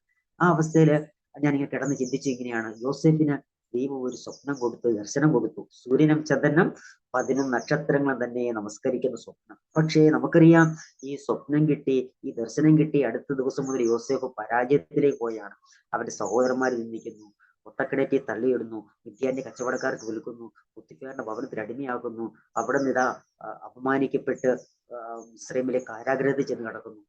കാരണം യോസെഫിന് സ്വപ്നമുണ്ട്, ദർശനമുണ്ട്, പക്ഷെ അവന്റെ ജീവിതത്തിന്റെ ഓരോ ചുവടുകളും ഇങ്ങനെ പരാജയത്തിലേക്ക് പോവുകയാണ്. ദർശനം ഒരിടത്ത് നിൽക്കുന്നു, സ്വപ്നം ഒരിടത്ത് നിൽക്കുന്നു, പക്ഷേ യോസെഫിന്റെ യാത്രകൾ മുഴുവൻ പരാജയത്തിലൂടെ പോവുകയാണ്. പക്ഷെ അവിടെ ഒരിടത്തും യോസെഫ് പിറുപിറുക്കുകയോ അവിശ്വസ്തനായി തീരുകയോ ചെയ്തതിൽ അവിടെ എല്ലാം യോസെഫ് വിശ്വസ്തയോടെ ഏത് സ്ഥാനത്താണ് അവിടെ എല്ലാം ബെസ്റ്റായി. എന്നെ ഏറ്റവും ചിന്തിപ്പിച്ചിട്ടുള്ള ഒരു ക്യാരക്ടറാണ് യോസെഫ്. കാരണം യോസെഫിനറിയാം, എനിക്ക് സ്വപ്നം തന്നത് കേവലം ഒരു മനുഷ്യനല്ല, അതിനേക്കാൾ അപ്പുറത്ത് സ്വർഗത്തിലെ വലിയവനായ ദൈവമാണ്. ആ ദൈവത്തിന് ഒരു പദ്ധതിയുണ്ട് എന്നെ കുറിച്ച്. ഞാൻ ചിന്തിക്കുകയാണ്, അതുകൊണ്ട് തന്നെ ആയിരിക്കാം ഏത് സാഹചര്യത്തിലാണ് അവിടെ എല്ലാം യോസെഫ് ഏറ്റവും ബെസ്റ്റ് ആയിരുന്നു. കാരണം അവൻ അടിമയാണോ, ഒരു ബെസ്റ്റ് അടിമയാണ്. തടവുകാരനാണോ, ബെസ്റ്റ് തടവുകാരനാണ്. കാരാഗ്രഹപ്രമാണി വീട്ടിലെ കാര്യങ്ങൾ നോക്കുന്ന ആളാണോ, അവിടെയും ബെസ്റ്റ്. എവിടെയാണെന്നല്ല, എവിടെയാണെന്ന് ഉള്ളതല്ല, മറിച്ച് ആയിരിക്കുന്നിടത്ത് ബെസ്റ്റ് ആയിരിക്കുക. അതാണ് യോസെഫ് ചെയ്തത്. പക്ഷെ ഈ പരാജയങ്ങളെല്ലാം കടന്നു വന്നെങ്കിലും, ഒത്തിരി അവരുടെ കുടുംബക്കാർ തന്നെ അവനെ നിന്ദിച്ചെങ്കിലും, ആ യോസെഫ് നമുക്കറിയാം ഏറ്റവും ഒടുവിൽ അവന്റെ ആ പരാജയങ്ങളെല്ലാം മറികടന്ന് അവന്റെ സ്വപ്ന പൂർത്തീകരണത്തിലേക്ക്, ആ മന്ത്രിപദത്തിലേക്ക് എത്തിക്കുവാൻ ദൈവം അവരെ ഇടയാക്കി. ഹല്ലേലൂയ.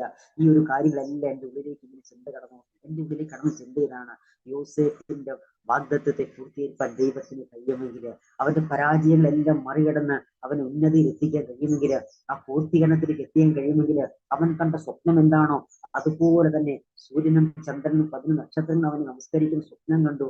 അതുപോലെ അവൻ ആ ഉയർച്ചയിലേക്ക് എത്തി. അത് മാത്രമല്ല, മറ്റൊരു വശം കൂടിയുണ്ട്. അവൻ എവിടെയാണോ ആ പരാജയത്തിലേക്ക് പോകാൻ, ഒന്നിലേക്ക് പോകാൻ, ഒറ്റപ്പെടാൻ കാരണമായി തീരുന്നത്, അത് സ്വപ്നമാണ്. അതേപോലെ ഒരു മറ്റൊരു സ്വപ്നം കൊണ്ട് തന്നെ അവനെ ഉയർത്തുവാനും ദൈവത്തിന് കഴിയും. എന്റെ ഉള്ളിലേക്ക് പിന്നീട് ചിന്തകൾ ഇങ്ങനെ പലപ്പോഴും കടന്നു വന്നു. കാരണം നാം എവിടെയാണോ, എന്ത് കാര്യം കൊണ്ടാണോ നമ്മൾ വേദനിച്ചത്, അതേ കാര്യം കൊണ്ട് നമ്മെ മാനിക്കാൻ കഴിയുന്നത് കർത്താവ്. ഞാൻ ആ കിടക്കയിൽ കിടന്ന് ദൈവത്തോട് ഇങ്ങനെ പറഞ്ഞു, കർത്താവേ, അങ്ങയുടെ ഒരു വാഗ്ദത്തം എനിക്കുണ്ട്, ഞാൻ ഇപ്പോൾ വരച്ചാൽ ആ വാഗ്ദത്തം ഇങ്ങനെ പൂർത്തിയാക്കണം.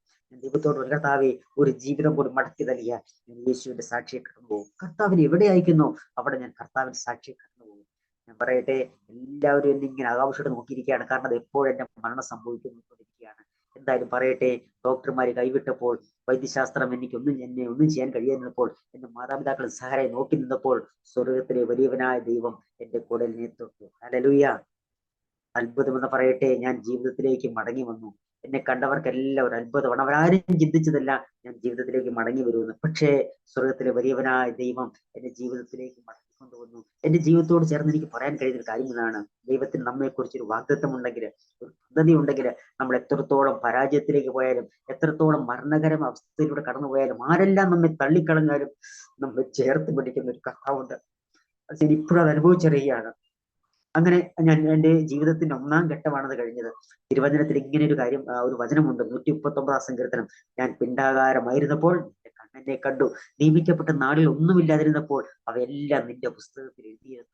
ഞാൻ ചിന്തിക്കുകയാണ്, അന്ന് എന്റെ ജീവിതം തീർന്നല്ലോ കർത്താവെ, ഇനി മുന്നോട്ടില്ലല്ലോ എന്ന് ചിന്തിച്ചെങ്കിലും ഞാൻ ചിന്തിക്കുകയാണ്, ഞാൻ വിശ്വസിക്കുകയാണ്, കർത്താവ് അന്നേ ചിന്തിച്ചൊരു കാര്യമുണ്ട്. 2023 ഡിസംബർ 27-ാം തീയതി നീ സാക്ഷ്യം അരോമ ടിവിയിലൂടെ പങ്കുവെക്കണം.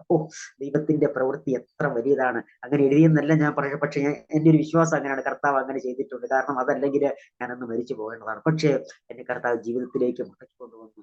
അങ്ങനെ ഞാൻ നാട്ടിലേക്ക് വന്നു. എന്നെ കണ്ടവരെല്ലാം അത്ഭുതത്തോടെ നോക്കി. പലരും എന്നോട് പറഞ്ഞു, മോനെ നിന്നെ ഇങ്ങനെ കാണാൻ കഴിഞ്ഞെന്ന് വിശ്വസിച്ചാണ്. പക്ഷേ ദൈവത്തിന്റെ അത്ഭുതം ഒന്ന് മാത്രം. അങ്ങനെ ജീവിതത്തിലേക്ക് മടങ്ങി വന്നു. 6ഓളം സർജറികൾ കഴിഞ്ഞ സമയത്ത് എന്റെ ജീവിതത്തിന്റെ 1-ാം ഘട്ടമാണ്. എന്തായാലും പറയട്ടെ, ഈ സന്ദേശം കേൾക്കുന്ന നിങ്ങളോട് എനിക്ക് പറയാനുള്ള ഒരു കാര്യം ഇതാണ്, നമ്മുടെ ജീവിതത്തിൽ പ്രതിസന്ധികൾ കടന്നു വന്നേക്കാം, പ്രശ്നങ്ങൾ കടന്നു വന്നേക്കാം, പക്ഷെ ഒരിക്കലും നമ്മൾ തകർന്നു പോകരുത്. അതിനും അപ്പുറത്തേക്ക് നമ്മെ ശക്തീകരിക്കാൻ കഴിയുന്ന, മരണത്തിൽ നമ്മൾ വീണ്ടെടുക്കാൻ കഴിയുന്ന, നമ്മുടെ ജീവിതത്തെ പുതുക്കാൻ കഴിയുന്ന ഒരു യേശു കർത്താവ് നമ്മുടെ കൂടെയുണ്ട്. ഞാൻ പറഞ്ഞല്ലോ, അത് ജീവിതത്തിന്റെ 1-ാം ഘട്ടം. അങ്ങനെ ഞാൻ സന്തോഷത്തോടെ ആ സമയത്ത് അങ്ങനെ ആയിരുന്നു.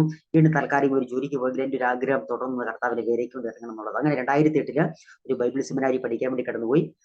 ഞാൻ മറ്റു പുറ സ്ഥലങ്ങളിലേക്കൊക്കെ വടക്കേ ഇന്ത്യയിലേക്ക് എവിടെയും പോയി പഠിക്കണം എന്നല്ല ആഗ്രഹിച്ചെങ്കിലും അന്നത്തെ ശാരീരികമായിട്ട് അതിന് കഴിഞ്ഞില്ല. അങ്ങനെ ഞാൻ എന്റെ പിന്നീട് ആഗ്രഹം മണക്കാല ഫെയ്ത്ത് തിയോളജി സെമിനാരിയാണ്. അങ്ങനെ അവിടെ പഠിക്കാൻ വേണ്ടി ഞാൻ ആഗ്രഹിച്ചു. അവിടെ അഡ്മിഷന് വേണ്ടി കടന്നുപോയി. പക്ഷെ ആദ്യം എന്റെ അവസ്ഥ കേട്ടപ്പോൾ എനിക്ക് അവിടുത്തെ ടീച്ചേഴ്സും എന്റെ അധ്യാപകരെല്ലാം കൂടി എങ്ങനെ എനിക്ക് അഡ്മിഷൻ തരുമെന്നൊരു ആശങ്ക ഉണ്ടായിരുന്നെങ്കിലും ദൈവത്തിന്റെ കൃപ, ഞാൻ എന്റെ അവസ്ഥകളെല്ലാം പറഞ്ഞു. ഇത്രത്തോളം സർജറി കഴിഞ്ഞിട്ടാണ് വന്നത്, എന്റെ അവസ്ഥകളെല്ലാം ഞാൻ ഇങ്ങനെ പറഞ്ഞു. നിലവിൽ അപ്പോൾ എനിക്ക് വേദനയും മറ്റു കാര്യങ്ങളൊന്നുമില്ല. അങ്ങനെ എനിക്ക് അവിടെ അഡ്മിഷൻ ലഭിച്ചു. എന്തായാലും അഡ്മിഷൻ 4 വർഷ കോഴ്സാണ്, BTech കോഴ്സാണ്. പക്ഷെ പഠനം തുടങ്ങി 3-4 മാസം പിന്നിട്ടപ്പോഴേക്കും വീണ്ടും പതുക്കെ വേദന വരാൻ തുടങ്ങി. ഹോസ്റ്റലെ ഭക്ഷണവും അല്പം കട്ടിയുള്ള ഭക്ഷണം കഴിച്ചു തുടങ്ങിയപ്പോൾ എനിക്ക് പതുക്കെ വേദന വരാൻ തുടങ്ങി. ഞാൻ ചിന്തിച്ചു, കർത്താവേ, വീണ്ടും വേദനയാണോ, പരീക്ഷണമാണോ? പലരും എന്നോട് പറഞ്ഞൊരു കാര്യം ഇതാണ്, മോനെ വീട്ടിൽ പോയി റെസ്റ്റ് എടുക്കുക, രോഗമൊക്കെ മാറിയിട്ട് കർത്താവിന് വേല ചെയ്താൽ മതി, ഇങ്ങനെ രോഗിയെ ഭാരപ്പെടാനോ കർത്താവൊന്നും ആഗ്രഹിക്കില്ല, അതുകൊണ്ട് വീട്ടിൽ പോയി റെസ്റ്റ് എടുക്കും. പലരും എന്റെ അവസ്ഥ കണ്ടിട്ടാണ്. കാരണം വേദന വന്നാൽ വയറിങ്ങനെ വീർത്ത് വരും, ഇങ്ങനെ മുഴച്ചു വരും, ഈ ഒരു അവസ്ഥയിലൂടെയും കടന്നു പോകും. പലരും എന്നോട് ഇങ്ങനെ പറഞ്ഞു. ഞാൻ പലപ്പോഴും ഞങ്ങളുടെ കോളേജിൽ തന്നെ ഏറ്റവും മുകളിൽ പഴയ കട്ടിലൊക്കെ പെറുക്കിയിട്ടിരിക്കുന്ന ഒരു സ്ഥലമുണ്ട്. ഞാൻ അവിടെ ചെന്നിങ്ങനെ പല സമയത്തും ചെന്ന് വേദന അസഹനീയമാകുമ്പോൾ അവിടെ ചെന്ന് കിടക്കും. പക്ഷെ പല സഹോദരങ്ങളെ എന്നെ ഒന്ന് ആശ്വസിപ്പിക്കാറുണ്ട്. പലരും എന്നോട് പല ആശ്വാസവാക്കുകളും പറഞ്ഞ് എനിക്ക് വേണ്ടി പ്രാർത്ഥിക്കാറുണ്ട്. അന്ന് തൊട്ട് ചെന്ന ഫസ്റ്റ് ഇയർ തൊട്ട് എനിക്ക് വേണ്ടി ചാപ്പലിൽ പ്രാർത്ഥന തുടങ്ങിയാണ്. എന്തായാലും ഞാൻ ചിന്തിച്ചു, കർത്താവ്, ഞാൻ ഇവിടുന്ന് മടങ്ങിപ്പോയാൽ കർത്താവിന്റെ വാഗ്ദത്തം ഇങ്ങനെ പൂർത്തിയാക്കുക. ഞാനിങ്ങനെ ചിന്തിക്കാൻ തുടങ്ങി. ഞാൻ ദൈവത്തോട്, കർത്താവെ, പലരും എന്നെ നിരുത്സാഹപ്പെടുത്തുകയാണ്. കാരണം എന്റെ അവസ്ഥ കണ്ടിട്ടാണ്. അവരെ ആരും ഞാൻ തെറ്റു പറയില്ല. എന്നോട് പറഞ്ഞത് എങ്ങനെയാണ്, വീട്ടിൽ പോയി റെസ്റ്റ് ഒക്കെ എടുക്കും. പക്ഷെ ദൈവത്തോട്, കർത്താവെ, അങ്ങയുടെ വചനത്തിലൂടെ എന്നോട് സംസാരിക്കണമേ. അന്ന് കർത്താവ് എനിക്ക് തന്ന ഒരു വചനമുണ്ട് ഇതിനകത്ത്. 2 കൊരിന്ത്യർ 12-ാം അധ്യായം 9-ാം വാക്യം. ഞാൻ എപ്പോഴും എടുത്ത് വായിക്കുകയും ധ്യാനിക്കുകയും ചെയ്തൊരു കാര്യമാണത്. അതിങ്ങനെ പറയുന്നു, എന്റെ കൃപ നിനക്ക് മതി, എന്റെ ശക്തി ബലഹീനതയിൽ തികഞ്ഞു പോയിരുന്നു. 2008 കർത്താവ് എനിക്ക് തന്നൊരു വചനമാണത്. അതിനോട് അക്ഷരീകമായിട്ട് ഇടപെട്ടു. കാരണം അതിന്റെ പശ്ചാത്തലം നമുക്കെല്ലാം അറിയാം, ഇത് കേൾക്കുന്ന പലർക്കും അറിയാം. അപ്പോസ്തലനായ പൗലോസിനോട് യേശു കർത്താവ് കൊടുത്ത ഒരു മറുപടി വചനമാണത്. തന്റെ ജഡത്തിൽ ഒരു ശൂലം നൽകിയിരിക്കുന്നു, അതിനെക്കുറിച്ച് നമ്മൾ വായിക്കുന്നുണ്ട്. അത് വിട്ടു നീങ്ങേണ്ടതിന് 3 വട്ടം കർത്താവിനോട് അപേക്ഷിച്ചെന്നോട് കാണും. ഞാൻ അതിന്റെ പശ്ചാത്തലത്തെ കുറിച്ച് വിവരിക്കലെങ്കിലും ആ സാഹചര്യം ഒന്ന് ചേർത്ത് പറയുകയാണ്. 3 വട്ടം കർത്താവിനോട് അപേക്ഷിച്ചു. എത്രയോ രോഗികളെ സൗഖ്യമാക്കി കർത്താവ്, എത്രയോ മുടന്തർക്ക് അവരെ നടക്കുമാറാക്കി കർത്താവ്, എത്രയോ പേരെ മരണത്തിലും ജീവനിലേക്ക് വീണ്ടെടുത്ത് കർത്താവിന് പൗലോസിന്റെ ജഡത്തിലെ ശൂലം ഒരു പ്രശ്നമല്ല. പക്ഷെ കർത്താവ് കൊടുത്ത മറുപടിയാണ് അതിനകത്ത് ഏറ്റവും പ്രാധാന്യം അറിയുന്നത്. എന്റെ കൃപ നിനക്ക് മതി, എന്റെ ശക്തി ബലഹീനതയിൽ തികഞ്ഞു വരുന്നു. അല്ലയോ പൗലോസെ, എല്ലാം പെർഫെക്റ്റ് ആയിരിക്കുമ്പോഴല്ല, എല്ലാ സുഖ സൗകര്യങ്ങളും ഉള്ളപ്പോഴായിരിക്കില്ല, അല്ല, അതിനും അപ്പുറത്തേക്ക് നീ ബലഹീനായിരിക്കുമ്പോൾ, നിന്റെ ജഡത്തിലെ ശൂലമുള്ളപ്പോഴും നീ എനിക്ക് വേണ്ടി നിന്നാൽ ശക്തനാക്കുന്ന ഞാൻ. ഇതാണ് കർത്താവ് പറഞ്ഞതിന്റെ അർത്ഥം. ഞാനത് മനസ്സിലായി. ഈ വചനങ്ങളോട് അക്ഷരീകമായി ഇടപെട്ടു. ഞാൻ ആ വചനത്തെ അങ്ങ് ഏറ്റെടുക്കാൻ തുടങ്ങി. ഞാൻ ദൈവത്തോട്, കർത്താവെ, ഇനി എന്ത് പ്രശ്നം വന്നാലും ഞാൻ എന്റെ കോഴ്സ് കംപ്ലീറ്റ് ചെയ്യും. ഇനി ശരി, ഞാൻ ഇവിടുന്ന് മടങ്ങിപ്പോകുന്ന പ്രശ്നമില്ല. അഥവാ ഞാൻ പോകുന്നെങ്കിൽ ഒന്നെങ്കിൽ ആളുകൾ എന്നെ നിർബന്ധിച്ച് എടുത്തോണ്ട് പോകണം, അല്ലെങ്കിൽ ഞാൻ മരിച്ചിട്ടല്ലാതെ ഇവിടുന്ന് പോകത്തില്ല. ഞാൻ എന്റെ കോഴ്സ് കംപ്ലീറ്റ് ചെയ്യാൻ തീരുമാനിച്ചു. തൊട്ടടുത്ത വാക്യം പറയുന്നത് ഇപ്രകാരമാണ്, ആകയാൽ ക്രിസ്തുവിന്റെ ശക്തി എന്റെ മേൽ ആവശ്യിക്കേണ്ടതിന് ഞാൻ അതിസന്തോഷത്തോടെ എന്റെ ബലഹീനതകളെ പ്രശംസിക്കുന്നു. ഈ വേദന വന്ന സമയത്ത് ഞാൻ എന്റെ വേദനയൊക്കെ മറക്കാൻ തുടങ്ങി. വേദന എന്ന് പറഞ്ഞാൽ അതുപോലത്തെ വേദനയാണ്. ഈ ഭക്ഷണം കഴിക്കാൻ കഴിയുന്നില്ല, അങ്ങനത്തെ വേദനയാണ്. പലരും എന്നോട് പറഞ്ഞെങ്കിൽ ഞാൻ അന്നൊരു തീരുമാനത്തിൽ അധ്യാപകരോട് പറഞ്ഞു, ഞാൻ എന്തായാലും ഇവിടെ തന്നെ പഠനം തുടരാൻ തീരുമാനിച്ചു. അന്ന് ആ സ്ഥാപനത്തിന്റെ പ്രത്യേകിച്ച് TG കോയ് സാറൊക്കെ എന്നെ ഒരുപാട് എന്നെ സഹായിക്കുകയും അതുപോലെ തന്നെ പഠനം തുടരാൻ എനിക്ക് സഹായിച്ചു. എന്റെ അധ്യാപകർ ഒരുപാട് പേര്, അവരുടെ പേരുകൾ ഞാൻ എടുത്ത് പറയുന്നില്ല, കാരണം ഒരുപാട് പറയാനുള്ളത് കൊണ്ട് ഞാൻ അതിലേക്കൊന്നും പറയുന്നില്ല. എങ്കിലും ഞാൻ പറഞ്ഞു, ഞാൻ ഇവിടെ പഠനം തുടരാൻ തീരുമാനിച്ചു. പക്ഷെ എങ്ങനെയെന്ന് എനിക്കറിയില്ല, വേദനയാണ്. ഈ വചനത്തെ ഞാൻ മുറുകെ പിടിച്ചു. ദൈവത്തോട് ഇങ്ങനെ പ്രാർത്ഥിച്ചു, കർത്താവേ, സഹിക്കാനുള്ള കൃപ തരണമേ, അവിടുത്തെ കൃപ എന്റെ മേൽ പകരണമേ കർത്താവേ. ഞാൻ ദൈവത്തോട് പ്രാർത്ഥിച്ചു. അങ്ങനെ പഠനം തുടരാൻ തുടങ്ങി. വീണ്ടും 3-3.5 വർഷം കിടക്കല. എനിക്കറിയത്തില്ല എങ്ങനെ പോകും. പക്ഷേ എടുത്ത തീരുമാനം ഇതാണ്, ഞാൻ എന്റെ കോഴ്സ് കംപ്ലീറ്റ് ചെയ്യും. ഞാൻ അവിടെ നിന്ന് ഇനി പോകുന്നെങ്കിൽ ഇത് കംപ്ലീറ്റ് ചെയ്തിട്ടേ പോകത്തുള്ളൂ. പക്ഷേ വേദനയ്ക്ക് ഒരു കുറവില്ല. പക്ഷേ ഒരു അത്ഭുതം സംഭവിച്ചു. അതെന്താന്ന് ചോദിച്ചാൽ, എന്റെ അധ്യാപകരെല്ലാം എനിക്ക് സപ്പോർട്ട് ആവാൻ തുടങ്ങി. അവരെല്ലാം എന്നോട് പറഞ്ഞു, മോനെ, ചില അധ്യാപകരോട് പറഞ്ഞു, അവരുടെ വീട്ടിൽ നിന്ന് എനിക്ക് ഭക്ഷണം ഒരുക്കി തരാൻ തുടങ്ങി. അങ്ങനെ 2-ാം വർഷം മുതൽ എന്റെ അധ്യാപകരുടെ വീട്ടിൽ നിന്ന് എനിക്ക് ഭക്ഷണം, എനിക്ക് കഴിക്കാൻ കഴിയുന്ന തരത്തിലുള്ള ഭക്ഷണങ്ങൾ എനിക്ക് ഒരുക്കി തരാൻ തുടങ്ങി. അങ്ങനെ ഞാൻ ദൈവത്തോട് അനുകൂലമായ സാഹചര്യങ്ങൾ എനിക്ക് പഠിക്കാനായിട്ട് ഒരുക്കി തന്നു. ഞാൻ പറഞ്ഞു, നമ്മുടെ മുന്നിൽ പ്രതിസന്ധി ഉണ്ട്. നമ്മളൊരു വാഗ്ദത്തത്തിലേക്ക് ചുവട് വെക്കുമ്പോൾ, നമ്മുടെ ലക്ഷ്യത്തിലേക്ക് പോയിക്കൊണ്ടിരിക്കുമ്പോൾ പ്രശ്നങ്ങളും പ്രതിസന്ധികളും മുൻപിലുണ്ട്. പക്ഷേ അതിനെ തരണം ചെയ്യുക എന്നുള്ളതാണ് ഏറ്റവും പ്രധാനം. നമുക്കറിയാം, അബ്രഹാമിന്റെ ജീവിതത്തിൽ അബ്രഹാം മോറിയ മലയിലേക്ക് പോവുകയാണ്. പോകുമ്പോഴും മോൻ ചോദിക്കുന്നുണ്ട്, അപ്പാ, തീയും വിറകുമുണ്ട്, പക്ഷെ യാഗത്തിനുള്ള ആട്ടിൻകുട്ടി എവിടെ? പക്ഷേ അബ്രഹാം പറയുന്നതാണ്, യഹോവ ഇരേ, കർത്താവ് ദൈവം കരുതിക്കൊള്ളും മകനെ. അതാണ് വിശ്വാസ യാത്ര എന്ന് പറയുന്നത്. മുൻപിൽ കണ്ടുകൊണ്ട് നമുക്ക് യാത്ര തിരിക്കാം, പക്ഷേ ഒന്നും കാണാതെ കർത്താവ് ഇവിടെ കരുതുമെന്ന് വിശ്വാസത്തോടെ യാത്ര. അതാണ് വിശ്വാസത്തിന്റെ യാത്ര. ഞാൻ അങ്ങനെ തീരുമാനമെടുത്തു. ശരി, ഞാൻ എന്റെ കോഴ്സ് ഇവിടെ കംപ്ലീറ്റ് ചെയ്യും. എനിക്ക് അനുകൂലമായ സാഹചര്യങ്ങൾ ഒരുങ്ങാൻ തുടങ്ങി. പക്ഷെ വേദന കുറഞ്ഞെന്നല്ല ഇതിനർത്ഥം, അതികഠിനമായ വേദന.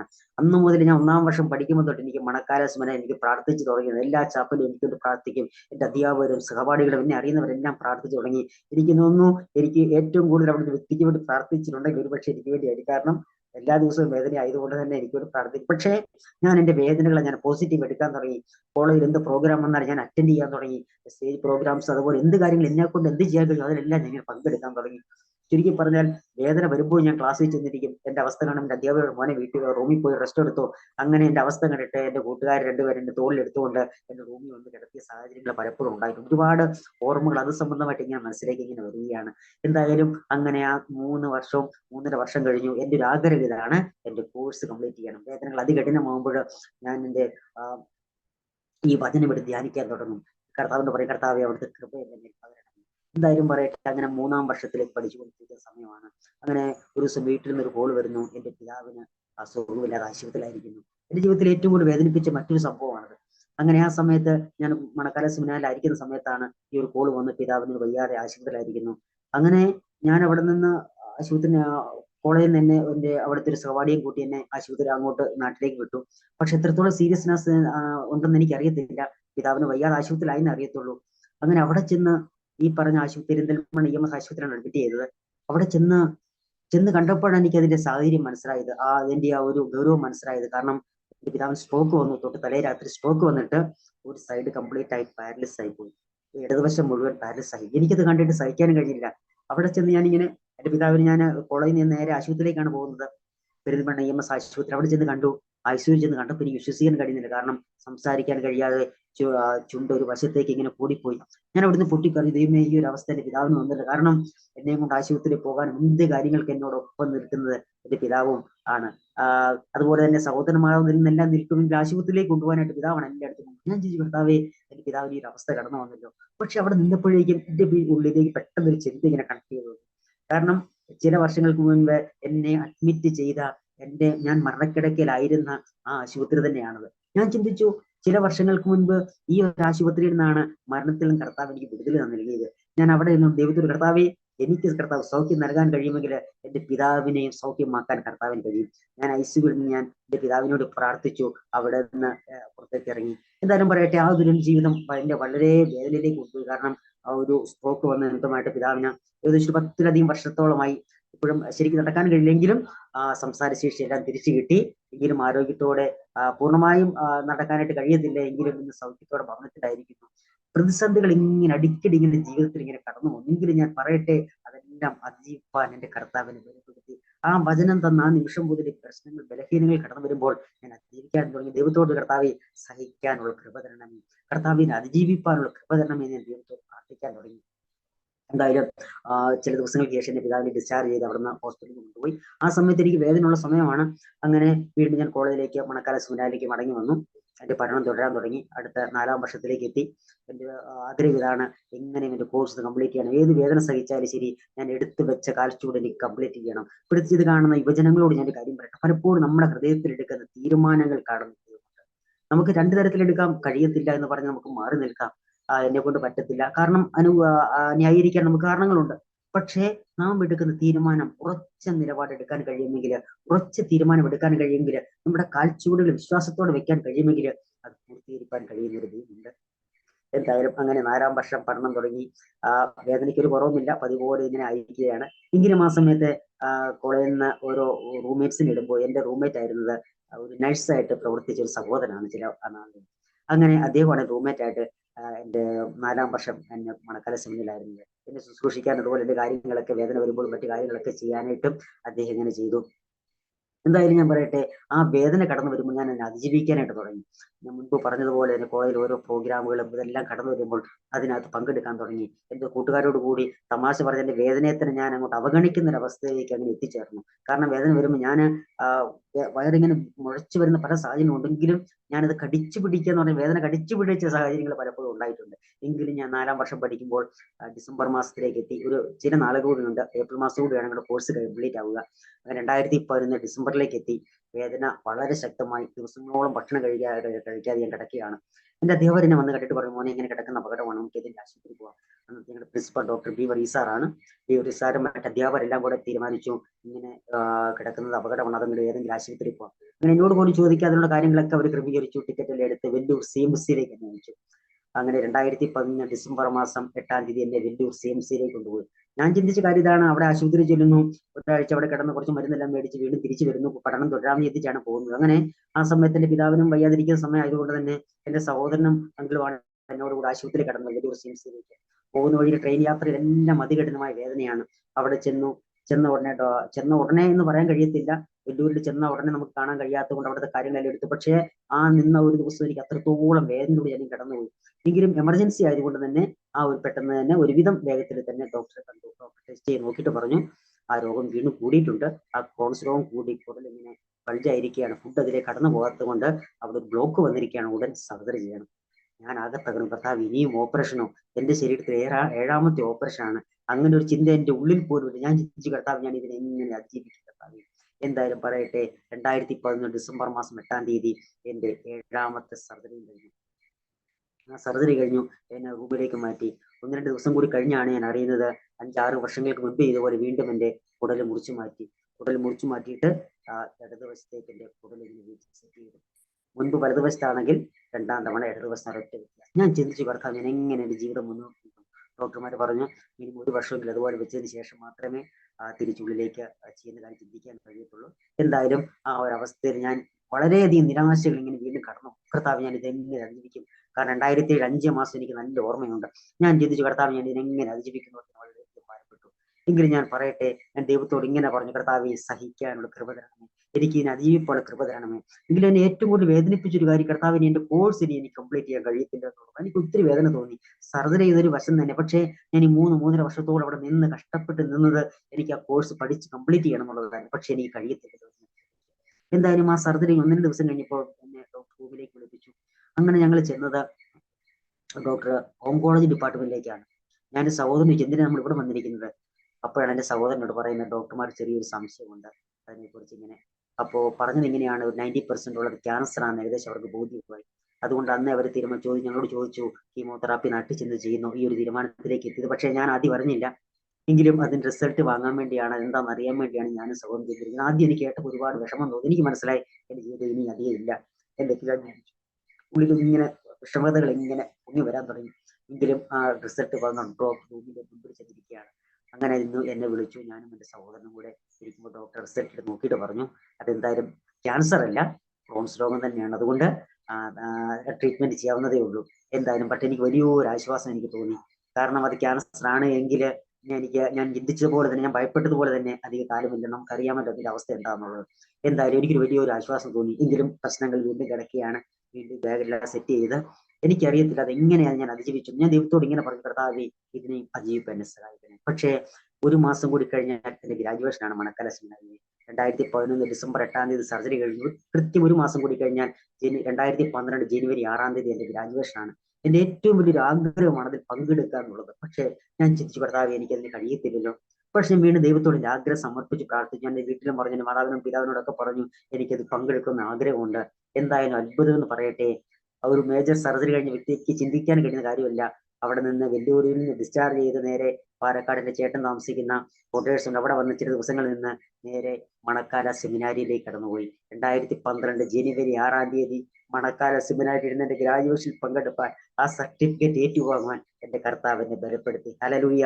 ഞാൻ ആ സമയത്ത് അവിടെ നിന്നപ്പോൾ എന്റെ കണ്ണ് നിറഞ്ഞു വീഴാൻ തുടങ്ങി. ഞാൻ ചിന്തിച്ച കാര്യം ഇതാണ്, നമ്മുടെ ഏത് അവസ്ഥയിലും നമ്മുടെ ഹൃദയത്തിൽ ആഗ്രഹങ്ങളെ മാനിക്കുന്ന ഒരു കർത്താവ്. ഹല്ലേലൂയ. അതിന്റെ അനുഭവത്തിൽ എനിക്ക് രുചിച്ചറിയാനായിട്ട് കഴിഞ്ഞു. അത് മാത്രമല്ല, ആ ഫൈനൽ ഇയർ ഞാൻ പഠിക്കുന്ന സമയത്ത് അന്ന് ഞങ്ങളുടെ ബാച്ചിൽ എഴുതിയ ഗ്രാജുവേഷൻ തീം സോങ് ഞാനാണ് എഴുതിയത്. എന്റെ സഹപാഠികൾ ഒരുമിച്ച് അതിന്ന് പാടിയപ്പോൾ എന്റെ കണ്ണ് നിറഞ്ഞു. നമ്മുടെ കർത്താവ് എത്ര വലിയവരാണ്. നമ്മുടെ വേദന ഒരു വശത്തുണ്ട്, പ്രതിസന്ധിയുണ്ട്, കഷ്ടതയുണ്ട്. പക്ഷേ അതിന്റെ നടുവിലും നമ്മെ അത്ഭുതകരമായിട്ട് നടത്തുന്ന ഒരു കർത്താവ്. നമ്മളൊരു പാട്ട് ഇങ്ങനെ പാടാറുണ്ട്, കാർമേഘത്തിനുള്ളിലും ഞാൻ ഇന്നും സൂര്യശോഭ കാണും. അത് ആ പാട്ടൊക്കെ കേൾക്കുമ്പോൾ ഞാൻ പലപ്പോഴും ചിന്തിക്കും, കഷ്ടതകളിലൂടെ നമ്മൾ കടന്നു പോകുമ്പോഴും നമ്മെ അതിന്റെ നടുവിലൂടെയും അത്ഭുതകരമായിട്ട് കരം പിടിച്ച് നടത്തുന്ന ഒരു കർത്താവ് നമ്മൾ അനുഭവിച്ചറിഞ്ഞെങ്കിൽ മാത്രമേ ആ മാധുര്യം എന്താണെന്ന് അറിയാൻ കഴിയത്തുള്ളൂ. എന്തായാലും ആ ഗ്രാജുവേഷനിൽ പങ്കെടുക്കാൻ ദൈവം സഹായിച്ചു. 2 അധ്യാപകനെ പിടിച്ചുകൊണ്ടാണ് സ്റ്റേജിലേക്ക് കൊണ്ട് നിർത്തിയത്. ആ ഗ്രാജുവേഷൻ കഴിയുന്ന അത്രയും പൂർണ്ണ സമയം അതിലിരുന്ന് പങ്കുകൊള്ളാൻ എന്റെ കർത്താവിനെ ബലപ്പെടുത്തി. അപ്പോൾ എന്റെ ഈ ബാഗെല്ലാം ഇങ്ങനെ സെറ്റ് ചെയ്തിരിക്കുകയാണ്. എങ്ങനെ എന്റെ ശരീരത്തിന്റെ വെയിറ്റ് ഏകദേശം 30-32 കിലോയായി മാത്രമായിട്ടുണ്ട്. എങ്കിലും കവളെല്ലാം ഒട്ടി, കാണുന്നവരെല്ലാം ഒരു അത്ഭുത ജീവിയെപ്പോലെ എന്നെ കാണാൻ തുടങ്ങി. ഞാൻ ചിന്തിച്ചു, കർത്താവേ, എങ്കിലും എനിക്കിതിൽ പങ്കെടുക്കാൻ കഴിഞ്ഞല്ലോ. ഞാൻ ഇതിന്റെ പോസിറ്റീവ് വശം കാണാൻ തുടങ്ങി. ഒരു വശത്ത് ഇങ്ങനെയാണ്, എങ്കിലും അതിൽ പങ്കെടുക്കാൻ കഴിഞ്ഞല്ലോ എന്നൊരു ആശ്വാസമാണ്, ആ ഒരു സന്തോഷമാണ് എന്നെ ഇങ്ങനെ അതിലേക്ക് മുന്നോട്ട് നയിച്ചത്. അങ്ങനെ ആ ഗ്രാജുവേഷൻ കഴിഞ്ഞു. വീണ്ടും ഒരു 3-4 മാസം കൂടി കോഴ്സ് കംപ്ലീറ്റ് ചെയ്യാനായിട്ട് ബാക്കിയുണ്ട്. എന്തായാലും എൻ്റെ ഒരു ആഗ്രഹമാണത് അവിടെ തന്നെ നിന്ന് പഠിക്കണം എന്നുള്ളത്. പക്ഷെ എന്നോട് പറഞ്ഞു വീട്ടിൽ പോയി നിന്ന് പിന്നീട് എക്സാം എഴുതാൻ എല്ലാം പറഞ്ഞെങ്കിൽ ഞാൻ പറഞ്ഞു എനിക്കൊരു ആഗ്രഹമാണ് എൻ്റെ കോഴ്സ് അവിടെ നിന്ന് പഠിക്കണം. എന്തായാലും തൊട്ടടുത്ത് തന്നെ സെമിനാരി അടുത്ത് തന്നെ ഒരു വീട് വാടകയ്ക്ക് എടുത്തു. എന്നോടൊപ്പം എൻ്റെ മാതാപിതാക്കളും കടന്നു വന്നു. ആ സമയത്ത് എൻ്റെ പിതാവിനും വയ്യാതിരിക്കുകയാണ്, എൻ്റെ മാതാവിനും ശാരീരിക സുഖമില്ല. എങ്കിലും അവരെന്നോടൊപ്പം താമസിച്ച്, അവരും എന്നോടൊപ്പം താമസിച്ച് ഓരോ ദിവസവും കോളേജിലേക്ക് പോയി വരുവാൻ എൻ്റെ കർത്താവ് എനിക്ക് ഭാഗ്യം നൽകി. മാത്രമല്ല അവിടെ താമസ സമയത്ത് മണക്കാല സെമിനാരിയിൽ ഞങ്ങൾക്ക് ആവശ്യമുള്ള കട്ടിലുകൾ ഉൾപ്പെടെ ഞാൻ ഓപ്പൺ ആയിട്ട് പറയുകയാണ്, ഞങ്ങൾക്ക് എല്ലാം സഹായങ്ങളെല്ലാം ചെയ്തു. ദൈവം അങ്ങനെ അതിനുവേണ്ടി ഒരു സാഹചര്യം അനുകൂലമായ വഴി അവിടെ ഒരുക്കി. അങ്ങനെ ആ കോഴ്സ് കംപ്ലീറ്റ് ചെയ്യുവാൻ എൻ്റെ കർത്താവിനെ ബലപ്പെടുത്തി. എൻ്റെ കഴിവ് കൊണ്ടോ എൻ്റെ പ്രാപ്തി കൊണ്ടോ ഒന്നുമില്ല, എനിക്ക് തീർച്ചയായിട്ടും അറിയാം ആ കർത്താവിന്റെ കൃപയുള്ളത് മാത്രം. എന്നേക്കാൾ ആരോഗ്യമുള്ളവർ, എന്നേക്കാൾ പ്രാപ്തിയുള്ളവര്, കഴിവുള്ളവരെല്ലാം പലർക്കും ചിലർക്ക് ചെയ്യാനായിട്ട് കഴിയാതെ വന്നെങ്കിൽ എൻ്റെ കർത്താവ് അതെന്നെ ചെയ്യാൻ തന്നെ പ്രാപ്തനാക്കി. ഞാൻ പറഞ്ഞല്ലോ ആ കർത്താവിന്റെ കൃപ ഒന്ന് മാത്രം. എന്റെ കഴിവ് കൊണ്ടോ പ്രാപ്തി കൊണ്ടോ ഒന്നും ഞാൻ പറയുന്നില്ല, ആ ദൈവകൃപ എന്ന് മാത്രം. ഇങ്ങനെ ആ കോഴ്സ് കംപ്ലീറ്റ് ചെയ്തു. ഏപ്രിൽ മാസത്തോടെ എന്റെ കോഴ്സ് കംപ്ലീറ്റ് ചെയ്തു. പിന്നീട് ഞാൻ ചിന്തിച്ചു ഇനി വീട്ടിൽ പോയി റെസ്റ്റ് എടുക്കാം, രോഗമൊക്കെ മാറിയിട്ട് തിരിച്ച സർജറി എല്ലാം വീണ്ടും ചെയ്തിട്ട് കർത്താവിന്റെ വേലയ്ക്ക് വേണ്ടി ഇറങ്ങാമെന്ന് ഞാൻ അങ്ങനെ ആഗ്രഹിച്ചു. എങ്കിലും ആ സമയത്ത് തന്നെയാണ് എക്സൽ മിനിസ്ട്രി ഞാനിപ്പോൾ വർക്ക് ചെയ്യുന്ന ആ ടീമിലെ കർത്താവിന്റെ ബിനു ജോസഫ്, പടശ്ശേരിക്കര, അനിൽ ഇലന്തൂർ എന്നിവരെ പരിചയപ്പെടുന്നത്. അങ്ങനെ ആ ടീമിനോട് ചേർന്ന് പ്രവർത്തിക്കുന്ന കാര്യങ്ങളൊക്കെ ഇങ്ങനെ പറഞ്ഞു.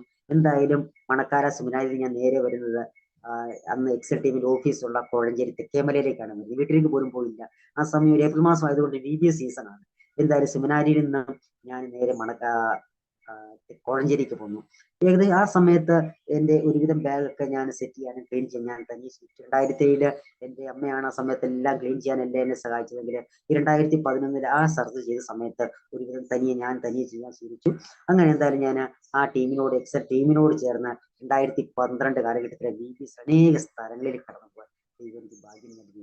ഞാൻ പറയട്ടെ, ഞാൻ ഒരിക്കലും ചിന്തിച്ചതല്ല, പക്ഷേ ആ വചനം എന്ന് സംസാരിച്ചതുപോലെ തന്നെ എന്റെ കൃപ നിനക്ക് മതി, എന്റെ ശക്തി ബലഹീനതയിൽ തിരിഞ്ഞു വരുന്നു.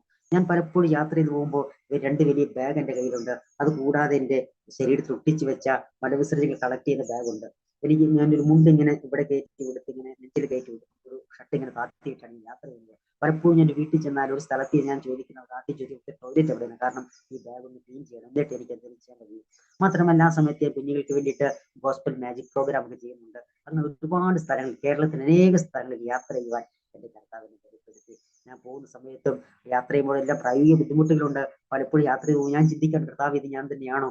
പക്ഷെ എന്തായാലും പറയട്ടെ, എന്റെ കർത്താവിനോട് കൂടെ ഇരുന്നു അതിനെ അതിജീവിപ്പാൻ, ആ ബലഹീനതയിലും എനിക്ക് തുണ നിന്ന് എനിക്ക് യാത്ര ചെയ്യുവാൻ, അനേക സ്ഥലങ്ങളിൽ അനേക കുഞ്ഞുങ്ങൾ ക്ലാസ് എടുക്കുവാൻ, എക്സൽ ടീമിനോട് ചേർന്ന് പ്രവർത്തിക്കാൻ ദൈവം എനിക്ക് ഭാഗ്യം നൽകി.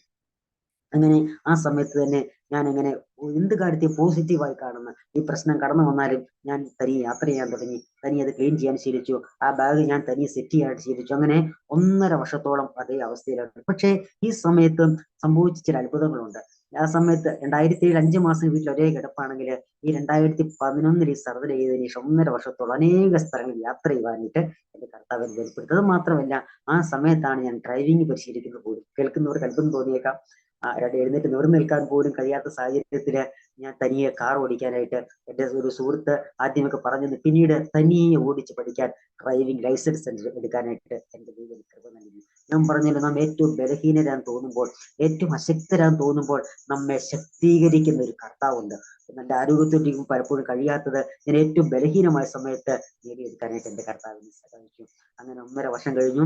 വീണ്ടും ടെസ്റ്റുകളെല്ലാം ചെയ്ത് വീണ്ടും വെല്ലൂരിലേക്ക് കടന്നുപോയി. ടെസ്റ്റുകളെല്ലാം ചെയ്തു. ഡോക്ടർ പറഞ്ഞു കുടലെടുത്ത് ഉള്ളിലേക്ക് ക്ലോസ് ചെയ്യാം. അങ്ങനെ 2013 സെപ്റ്റംബർ മാസം എടുത്തു. ആ സമയത്തേക്ക് ആശുപത്രി കിടന്നു. പക്ഷേ ആ സമയത്ത് ഒരുപാട് സാമ്പത്തിക ബുദ്ധിമുട്ടുകൾ ഇരിക്കുകയാണ്. ഡോക്ടർ പറഞ്ഞു ഈ സർജറി തിരിച്ച് ഉള്ളിലേക്ക് ചെയ്യാനായിട്ട് അഡ്മിറ്റ് ആകണം. പക്ഷേ ഏകദേശം 1.5 വർഷം ആ സമയത്തേക്ക് പിന്നിട്ടു. പക്ഷേ ഈ സാമ്പത്തിക ബുദ്ധിമുട്ട് കാരണം അതിന് കടന്നു പോകാൻ കഴിഞ്ഞില്ല. പക്ഷെ ഞാൻ ചിന്തിച്ചു, കർത്താവേ, ഇനി ഇതിങ്ങനെ വെച്ചിരുന്നാൽ വീണ്ടും ചെയ്യാതിരിക്കാൻ അങ്ങനത്തെ സാഹചര്യമാവുമോ? എങ്കിലും ദൈവത്തോട് പ്രാർത്ഥിച്ചു, കർത്താവേ, അനുകൂലമായ സാഹചര്യം ഒരുക്കണം. എങ്കിലും ഇവിടെ നടന്നൊരു അത്ഭുതം കൂടി ഞാൻ ചേർത്തൊന്ന് പറയട്ടെ. അങ്ങനെ ആ പോകുന്ന സമയത്ത് ആശുപത്രിയിലേക്ക് കടന്നു പോകാന്ന് പറഞ്ഞു. പക്ഷെ എന്റെ സഹോദരൻ ചോദിച്ചു, എടാ എങ്ങനെയാ നമ്മൾ പോയിട്ട് ആ കാര്യങ്ങൾ ചെയ്യുന്നത്? കാരണം വീണ്ടും ഉടനെ സർജറി എന്ന് പറഞ്ഞ് അത്രത്തോളം തുക ഇനി മുടക്കണത് എങ്ങനെ ചെയ്യും? ഞാൻ പറഞ്ഞു, എന്തായാലും നമുക്ക് പോകാം. എങ്കിലും എന്റെ സഹോദരൻ പറഞ്ഞു, നമുക്ക് പോയി ഇന്ന് ഡോക്ടറോട് ചോദിച്ച് കാര്യങ്ങളൊക്കെ സംസാരിച്ചിട്ട് മടങ്ങി വരാം, പിന്നീട് ഒരു കുറച്ച് അവകാശം കൂടി ചോദിക്കാം. ഞാൻ പറഞ്ഞു, ഇല്ല, നമുക്ക് പോകാം, ഇത്തവണ അത് ചെയ്തിട്ട് മടങ്ങി പോരാം. എന്തായാലും വിശ്വാസത്തോടെ തന്നെ ഞങ്ങൾ വെല്ലൂർക്ക് യാത്ര തിരിച്ചു. എന്റെ ബാഗിൽ ഞാൻ ഡ്രസ്സെല്ലാം എടുത്തു വെച്ചു. അങ്ങനെ ആശുപത്രിയിലേക്ക് പോവുകയാണ്. അങ്ങനെ ആശുപത്രിയിൽ ചെന്നു, ടെസ്റ്റുകളെല്ലാം ചെയ്തു. ഡോക്ടർ പറഞ്ഞു സർജറിക്കുള്ള കാര്യങ്ങളെല്ലാം ഓക്കെയാണ്. അങ്ങനെ ഞങ്ങൾ ഡോക്ടറെ കാണാൻ റൂമിലേക്ക് ചെന്നു. അപ്പൊ ഇങ്ങനെ ആശങ്ക ഇങ്ങനെ നിൽക്കുന്നുണ്ട്, കാരണം സർജറി ചെയ്യാൻ കഴിയുമോ എന്നുള്ളത്, ഇല്ലയോ എന്നുള്ളത്. അപ്പൊ ഡോക്ടറെ കാണാൻ വേണ്ടി ഇങ്ങനെ നിൽക്കുകയാണ്. ഡോക്ടർ റൂമിലേക്ക് വിളിച്ചു, എന്റെ പേര് വിളിച്ചു, അകത്തേക്ക് ചെന്നു. ഡോക്ടർ കാര്യങ്ങൾ സംസാരിച്ചു, സർജറിക്ക് ഓക്കെ ആണോ? അപ്പൊ ഞങ്ങൾ പറഞ്ഞു, എന്റെ സഹോദരൻ പറഞ്ഞു, സാറേ കാര്യങ്ങളൊക്കെ എല്ലാം ഓക്കെയാണ്, പക്ഷേ ഞങ്ങൾക്ക് അല്പം സാമ്പത്തിക ബുദ്ധിമുട്ടുണ്ട്. ആദ്യം അടയ്ക്കേണ്ട 50,000 രൂപ ആദ്യം കെട്ടിവെക്കണം. അത് തൽക്കാലം ഇല്ല, അതുകൊണ്ട് ഞങ്ങളിത് സർജറി ചെയ്താൽ പിന്നീട് ഞങ്ങൾ കൊണ്ടുവന്ന് അടയ്ക്കാം. ഡോക്ടർ പറഞ്ഞു കുഴപ്പമില്ല, നിങ്ങൾ ഇപ്പോൾ പോയിപ്പോ, പിന്നീട് പൈസ ആകുമ്പോൾ വന്നാൽ മതി, അത് കുഴപ്പമില്ല, അത് പിന്നീട് ചെയ്താൽ മതി എന്ന് പറഞ്ഞു.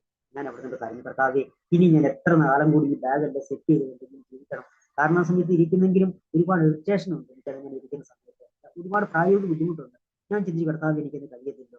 ഡോക്ടർ പറഞ്ഞു കുഴപ്പമില്ല, ഇച്ചിരി നാളെ കൂടി കഴിഞ്ഞിട്ട് വന്ന് വീണ്ടും നമുക്ക് സർജറി ചെയ്യാമെന്ന് പറഞ്ഞു. അങ്ങനെ എന്റെ ഫയൽ എടുത്ത് മാറ്റി വെച്ചു ഡോക്ടർ. അടുത്ത ദിവസം സർജറിക്ക് വേണ്ടിയുള്ള മറ്റൊരാളുടെ ഫയൽ എടുത്തു. ഞാൻ മാറി നിന്ന്, ഈ ഒരു നിശ്ചിത സമയം എനിക്ക് ഈ മുണ്ട് സെറ്റ് ചെയ്യാനും അതിനൊക്കെ ഈ ബാഗ് സെറ്റ് ചെയ്യാൻ വേണം, ഡോക്ടർ ടെസ്റ്റ് ചെക്കപ്പ് ചെയ്തതിന് ശേഷമായിട്ട്. ഞാൻ മാറി നിന്ന് എന്റെ മുണ്ടൊക്കെ ഇങ്ങനെ എടുത്തുകൊണ്ടിരിക്കുകയാണ്, ഈ ബാഗെല്ലാം സെറ്റ് ചെയ്തുകൊണ്ടിരിക്കുകയാണ്. ഈ സമയത്ത് തന്നെ ഞാനിങ്ങനെ എന്റെ സഹോദരൻ തൊട്ടടുത്ത് തന്നെ ഹെൽപ്പ് ചെയ്തുകൊണ്ടിരിക്കുന്നുണ്ട്. ഞങ്ങൾ ഇങ്ങനെ വിഷമതയോടെ നിൽക്കുകയാണ്, വളരെ വിഷമകരമായ സാഹചര്യത്തിലാണ്. ഈ സമയത്തിന് ഒരു സീനിയർ ഡോക്ടർ റൂമിലേക്ക് കയറി വന്നു. അദ്ദേഹം ചോദിച്ചു, നാളെ സർജറിയുടെ കാര്യങ്ങളൊക്കെ എന്തായി എന്ന് ഡോക്ടറോട് ചോദിച്ചു. അദ്ദേഹം പറഞ്ഞു, ഡെന്നിയുടെ കാര്യം ഓക്കെയാണ്, പക്ഷെ അവർക്ക് പൈസ ഇപ്പം അടയ്ക്കാൻ കഴിയാത്തതുകൊണ്ട് പിന്നീട് വരാമെന്നാ പറഞ്ഞെന്ന് പറഞ്ഞു. പക്ഷെ ആ ഡോക്ടർ പെട്ടെന്ന് പറഞ്ഞൊരു കാര്യമുണ്ട്, പൈസ ഒരു പ്രശ്നമല്ല, തൽക്കാലം അദ്ദേഹത്തെ ഡെന്നി അഡ്മിറ്റ് ചെയ്തോളാൻ പറഞ്ഞു. എന്തായാലും എന്നെ വീണ്ടും ഡോക്ടറെ വിളിപ്പിച്ചു. എന്റെ കണ്ണങ്ങ് നിറയാൻ തുടങ്ങി. ഞാൻ എന്റെ സഹോദരനെ നോക്കിയിട്ട് ഇങ്ങനെ പറഞ്ഞു കേട്ടോ. അങ്ങനെ ഡോക്ടർ വീണ്ടും എന്റെ ഫയൽ എടുത്ത് മേശപ്പുറത്തേക്ക് വെച്ചു. അദ്ദേഹം വീണ്ടും അതിനകത്ത് അഡ്മിറ്റഡ് എന്ന് കുറിച്ചു. അങ്ങനെ ആ റൂമിൽ ഞങ്ങൾ വെളിയിലേക്ക് ഇറക്കി നാളത്തെ സർജറിക്ക് വേണ്ടി അഡ്മിറ്റ് ചെയ്തു. അദ്ദേഹം പറഞ്ഞ കാര്യം ഇതാണ്, ആദ്യമുള്ള പൈസ അടയ്ക്കാൻ പറഞ്ഞു. എന്തായാലും അങ്ങനെ സർജറിക്ക് എന്നെ അഡ്മിറ്റ് ചെയ്തു. ഞാൻ എന്റെ സഹോദരനോട് പറഞ്ഞ കാര്യമാണ്, നമ്മൾ വിശ്വസിച്ചാൽ ദൈവത്തിന് മഹത്വം. ഞങ്ങൾ ആശുപത്രി പുറത്ത് നിന്നുകൊണ്ട് ആ വരാന്തയിൽ നിന്നുകൊണ്ട് ഇങ്ങനെ കരയാൻ തുടങ്ങി. കാരണം മറ്റൊന്നുമില്ല, ദൈവത്തിന്റെ ഓരോ പ്രവൃത്തികളും ഞാൻ ചിന്തിച്ചതാണ്, കർത്താവേ, ഇനി ഒരുപാട് കാലം ഞാൻ വീണ്ടും ഇതിങ്ങനെ ഈ ബാഗ് വെച്ചുകൊണ്ട് ജീവിക്കണമല്ലോ എന്നിങ്ങനെ വീണ്ടും ഞാൻ ചിന്തിച്ചു. പക്ഷേ കർത്താവ് അനുകൂലം സാഹചര്യങ്ങൾ ഒരുക്കി.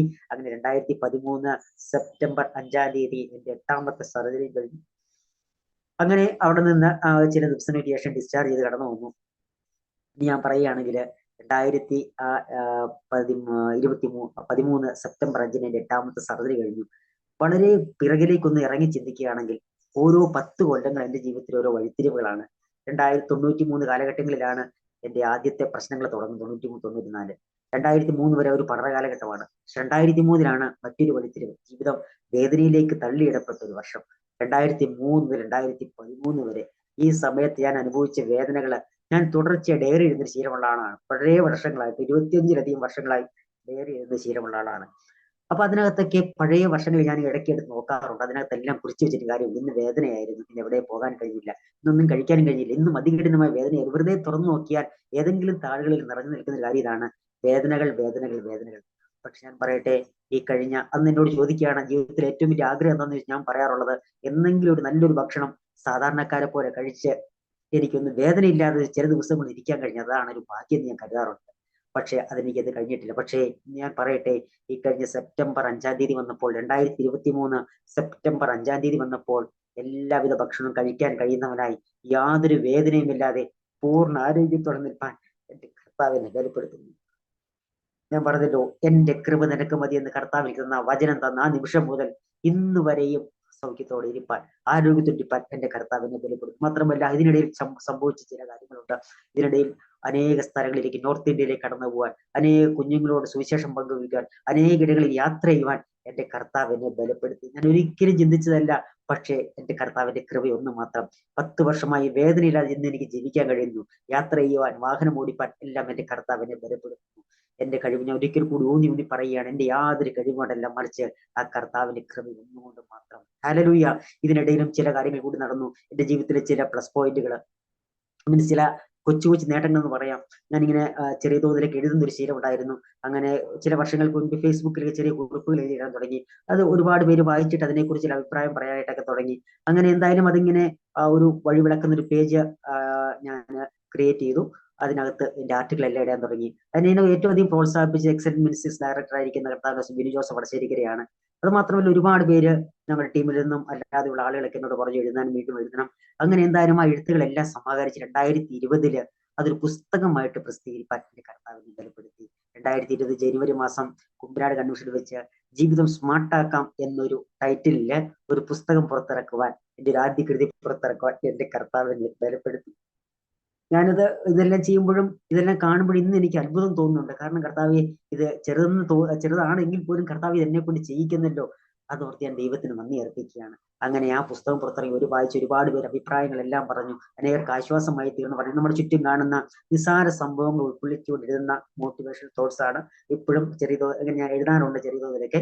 അങ്ങനെ അതിനുള്ള ഭാഗ്യം കർത്താവ് എനിക്ക് തന്നു. എന്തായാലും പറയട്ടെ, കഴിഞ്ഞ 11 വർഷത്തോളമായി അന്ന് ഞാൻ വന്ന ആ സമയം മുതൽ ഈ നിമിഷം വരെ എക്സൽ ടീമിനോട് ചേർന്ന് പ്രവർത്തിപ്പാൻ കർത്താവ് എനിക്ക് ഭാഗ്യം നൽകി. ഈ 11 വർഷം ഞാൻ ഒരിക്കലും ചിന്തിച്ചാൽ നിൽക്കാൻ കഴിയുമെന്ന്. പക്ഷേ ആ സെമിനാരി പഠനം കഴിഞ്ഞ് അന്ന് മുതൽ ഈ നിമിഷം വരെ വെറുതെ ഇരിക്കേണ്ടി വന്നില്ല. കർത്താവിന്റെ വേലയ്ക്ക് വേണ്ടി ഓടുവാൻ അനേക സ്ഥലങ്ങളിലേക്ക്, നോർത്ത് ഇന്ത്യയിലെ പല ഭാഗങ്ങളിലേക്ക് കടന്നു പോകാൻ എന്റെ കർത്താവിനെ ഈ കഴിഞ്ഞ മാസങ്ങളിലും ബീഹാറിലും ബോംബെയിലും അതുപോലെ തന്നെ മൈസൂര് പല സ്ഥലങ്ങളിലേക്ക്, പല കലാലയങ്ങളിലേക്കെല്ലാം കടന്നു. അത് മാത്രമല്ല, എക്സൽ ടീമിന്റെ ഒരു പ്രത്യേകത എന്ന് പറയുന്നത് വ്യത്യസ്തമായ പ്രോഗ്രാമുകളാണ്. നിരവധി ഡിപ്പാർട്ട്മെന്റുകളുണ്ട്. കുട്ടികളെ സഹായിക്കുന്ന ഡിപ്പാർട്ട്മെന്റ്, എക്സൽ ഹോപ്പ് എന്ന് പറയുന്ന ഡിപ്പാർട്ട്മെന്റ്, അതോടൊപ്പം തന്നെ എക്സൽ സോഷ്യൽ അവയർനെസ് മീഡിയ, ലഹരിക്കെതിരെയുള്ള ബോധവൽക്കരണ പരിപാടികൾ, ഒരുപാട് തെരുവോരങ്ങളില്, സ്കൂളുകളില്, ക്യാമ്പസുകളിൽ കടന്നു ചെന്ന് വ്യത്യസ്തമായ രീതിയിൽ മാജിക് പ്രോഗ്രാമിലൂടെ, പപ്പറ്റ് ഷോയിലൂടെ ഒക്കെ ആ പ്രോഗ്രാം ചെയ്ത് സന്ദേശങ്ങൾ കൈമാറാൻ അങ്ങനെ ഒരുപാട് സ്ഥലങ്ങളിൽ യാത്ര, ഒരുപാട് കുഞ്ഞുങ്ങളെ മീറ്റ് ചെയ്യാൻ, ഒരുപാട് യുവജനങ്ങൾ ക്ലാസ് എടുക്കാനായിട്ട് കർത്താവ് ബലപ്പെടുത്തിക്കൊണ്ടിരിക്കുന്നു. മാത്രമല്ല, എക്സൽ ടീമിനോട് ചേർന്ന് ഒരുപാട് സ്ഥലങ്ങളിലേക്ക് യാത്ര ചെയ്യുവാൻ, വ്യത്യസ്തങ്ങളെ പ്രോഗ്രാമുകൾ ചെയ്യാൻ, എക്സൽ മീഡിയ ടിവിയിലൂടെയും അതുപോലെ വ്യത്യസ്തങ്ങളായ പ്രോഗ്രാമുകൾ എല്ലാം ചെയ്യുവാൻ എന്റെ കർത്താവിനെ ബലപ്പെടുത്തുന്നു. മാത്രമല്ല, excel ministry chairman Thampi Mathew അവർകളാണ്, പ്രിയ തമ്പിച്ചാനാണ് എന്റെ പുസ്തകത്തിന് വേണ്ടി എനിക്ക് ആദ്യത്തെ ആ ഒരു കാര്യം, ഏറ്റവും പ്രധാനപ്പെട്ട ഒരു പങ്ക് അതിൽ വഹിച്ചത്. പ്രിയ തമ്പിച്ചാൻ നന്ദി അറിയിക്കുകയാണ്. മാത്രമല്ല, ഞാൻ പറയട്ടെ, ഇന്ന് ഇവിടെ നിൽക്കുമ്പോൾ എന്റെ ഹൃദയം നന്ദിയാൽ നിറയുകയാണ്. ഞാൻ ആദ്യം പറഞ്ഞ ഹഡിൽസ് മത്സരത്തിന്റെ കാര്യം പറഞ്ഞതുപോലെ ഇന്ന് ഞാൻ ഇവിടെ എത്തി നിൽക്കുന്നെങ്കിൽ ഞാൻ ഒരിക്കലും ഓടിയതല്ല, എനിക്ക് കഴിയത്തില്ല. മറിച്ച് കർത്താവിന്റെ വലങ്കരം പിടിച്ചെന്നെ നടത്തി. അതുകൊണ്ട് ഈ സന്ദേശം കേൾക്കുന്ന പ്രിയപ്പെട്ടവരോട് എനിക്ക് പറയാൻ ഒന്നും മാത്രം. കാരണം എന്റെ ജീവിതത്തിന്റെ ആകത്തുക പറഞ്ഞാൽ 8ഓളം സർജറി കഴിഞ്ഞു, 100 ഇഞ്ചക്ഷൻ, 1000കണക്കിന് ഗുളിക ഞാൻ കഴിച്ചിട്ടുണ്ട്. ഇന്നും പക്ഷെ ഇതുപോലെ നിൽപ്പാൻ എന്റെ കർത്താവിനെ ബലപ്പെടുത്തുന്നു. എന്നെ അറിയുന്ന പ്രിയപ്പെട്ടവർക്കെല്ലാം അറിയാം. പലർക്കും അറിയത്തില്ല, എന്റെ വേദനയുടെ കാലഘട്ടം മാത്രമേ പലർക്കും അറിയത്തുള്ളൂ. പക്ഷേ ഇന്നും സൗഖ്യത്തോടെ നിൽപ്പാൻ എന്റെ കർത്താവിനെ ബലപ്പെടുത്തുന്നു. അത് മാത്രമല്ല, ചില കാര്യം കൂടി പറയട്ടെ. ഞാൻ മുൻപ് വേദനിച്ച് കടന്നുപോയ പലയിടത്തേക്കും, ഞാൻ അല്ലെങ്കിൽ വേദനയോടെ മടങ്ങിപ്പോകുന്ന പല സ്ഥലത്തേക്കും വീണ്ടും ഒരിക്കൽ കൂടെ കടന്നു ചെന്ന് പ്രോഗ്രാം ചെയ്യുവാൻ, അവിടെ നിന്നുകൊണ്ട് കർത്താവ് ചെയ്ത ഉപകാരത്തെക്കുറിച്ച് സാക്ഷ്യം പറയുവാൻ എന്റെ കർത്താവിനെ ബലപ്പെടുത്തിയിട്ടുണ്ട്. ഞാൻ അപ്പോഴെല്ലാം ചിന്തിക്കും, നാം എവിടെ നിന്ദിക്കപ്പെട്ടോ, നാം എവിടെ വേദനിക്കപ്പെട്ടോ, അവിടേക്ക് നമ്മെ മടക്കിക്കൊണ്ടുപോയി മാനിക്കാൻ കഴിയുന്ന കർത്താവ്. അതിന്റെ ജീവിതത്തിൽ പലപ്പോഴും സന്തോഷം പകർന്ന ഒരു കാര്യമാണ്. പലപ്പോഴും ഞാനിങ്ങനെ ഇങ്ങനെ ചിന്തിക്കും, ചിന്തിക്കുമ്പോഴാണ് തിരിച്ചറിയുന്നത്. കാരണം ഒരു തവണയെങ്കിലും ഞാൻ വേദനിച്ച് കടന്നുപോയിടത്തേക്ക് കർത്താവ് വീണ്ടും മടക്കി അയക്കും. അവിടെ കൊണ്ടുവന്ന് കർത്താവ് എനിക്ക് വലിയൊരു സാക്ഷ്യം പറയുവാൻ എന്റെ കർത്താവിനെ ബലപ്പെടുത്തിക്കൊണ്ടിരിക്കും. തിരുവചനത്തിൽ ഇങ്ങനെ ഒരു വചനമുണ്ട്, ഹബക്കൂക്കിന്റെ പ്രവചനം 3:17 വൃക്ഷം തകർക്കുകയില്ല, മുന്തിരിവള്ളിയിൽ അനുഭവം ഉണ്ടാവുകയില്ല, ഒരു മരത്തിന്റെ പ്രയത്നം നിഷ്ഫലമായി പോകും, ആട്ടിൻകൂട്ടം തൊഴുത്ത് നശിച്ചു പോകും, ഗോശാലകളിൽ കന്നുകാലികൾ ഉണ്ടായിരിക്കുകയില്ല. എല്ലാം നെഗറ്റീവാണ്, എല്ലാം പരാജയമാണ്. ഹബക്കൂക്ക് പറയുകയാണ്, എങ്കിലും ഞാൻ രക്ഷയുടെ ദൈവത്തിൽ ഘോഷിച്ചുല്ലസിക്കും. ഹല്ലേലൂയ! എത്ര മഹത്വകരമായ അവസ്ഥയാണ്. നമ്മുടെ ജീവിതത്തിൽ എല്ലാം പരാജയമായിരിക്കാം, എല്ലാം പ്രതിസന്ധികളായിരിക്കാം, പ്രശ്നങ്ങളായിരിക്കാം. പക്ഷേ അതിന്റെ നടുവിലും കരം പിടിച്ച് നടത്താൻ കഴിയുന്ന ഒരു കർത്താവുണ്ട് എന്ന് ഉറച്ചു വിശ്വസിക്കുന്നതാണ് വിശ്വാസം എന്ന് പറയുന്നത്. ഇന്ന് ഇവിടെ നിൽക്കുമ്പോൾ ഞാൻ അനുഭവിക്കുന്ന സന്തോഷം എനിക്ക് പറഞ്ഞറിയിക്കാൻ കഴിയത്തില്ല.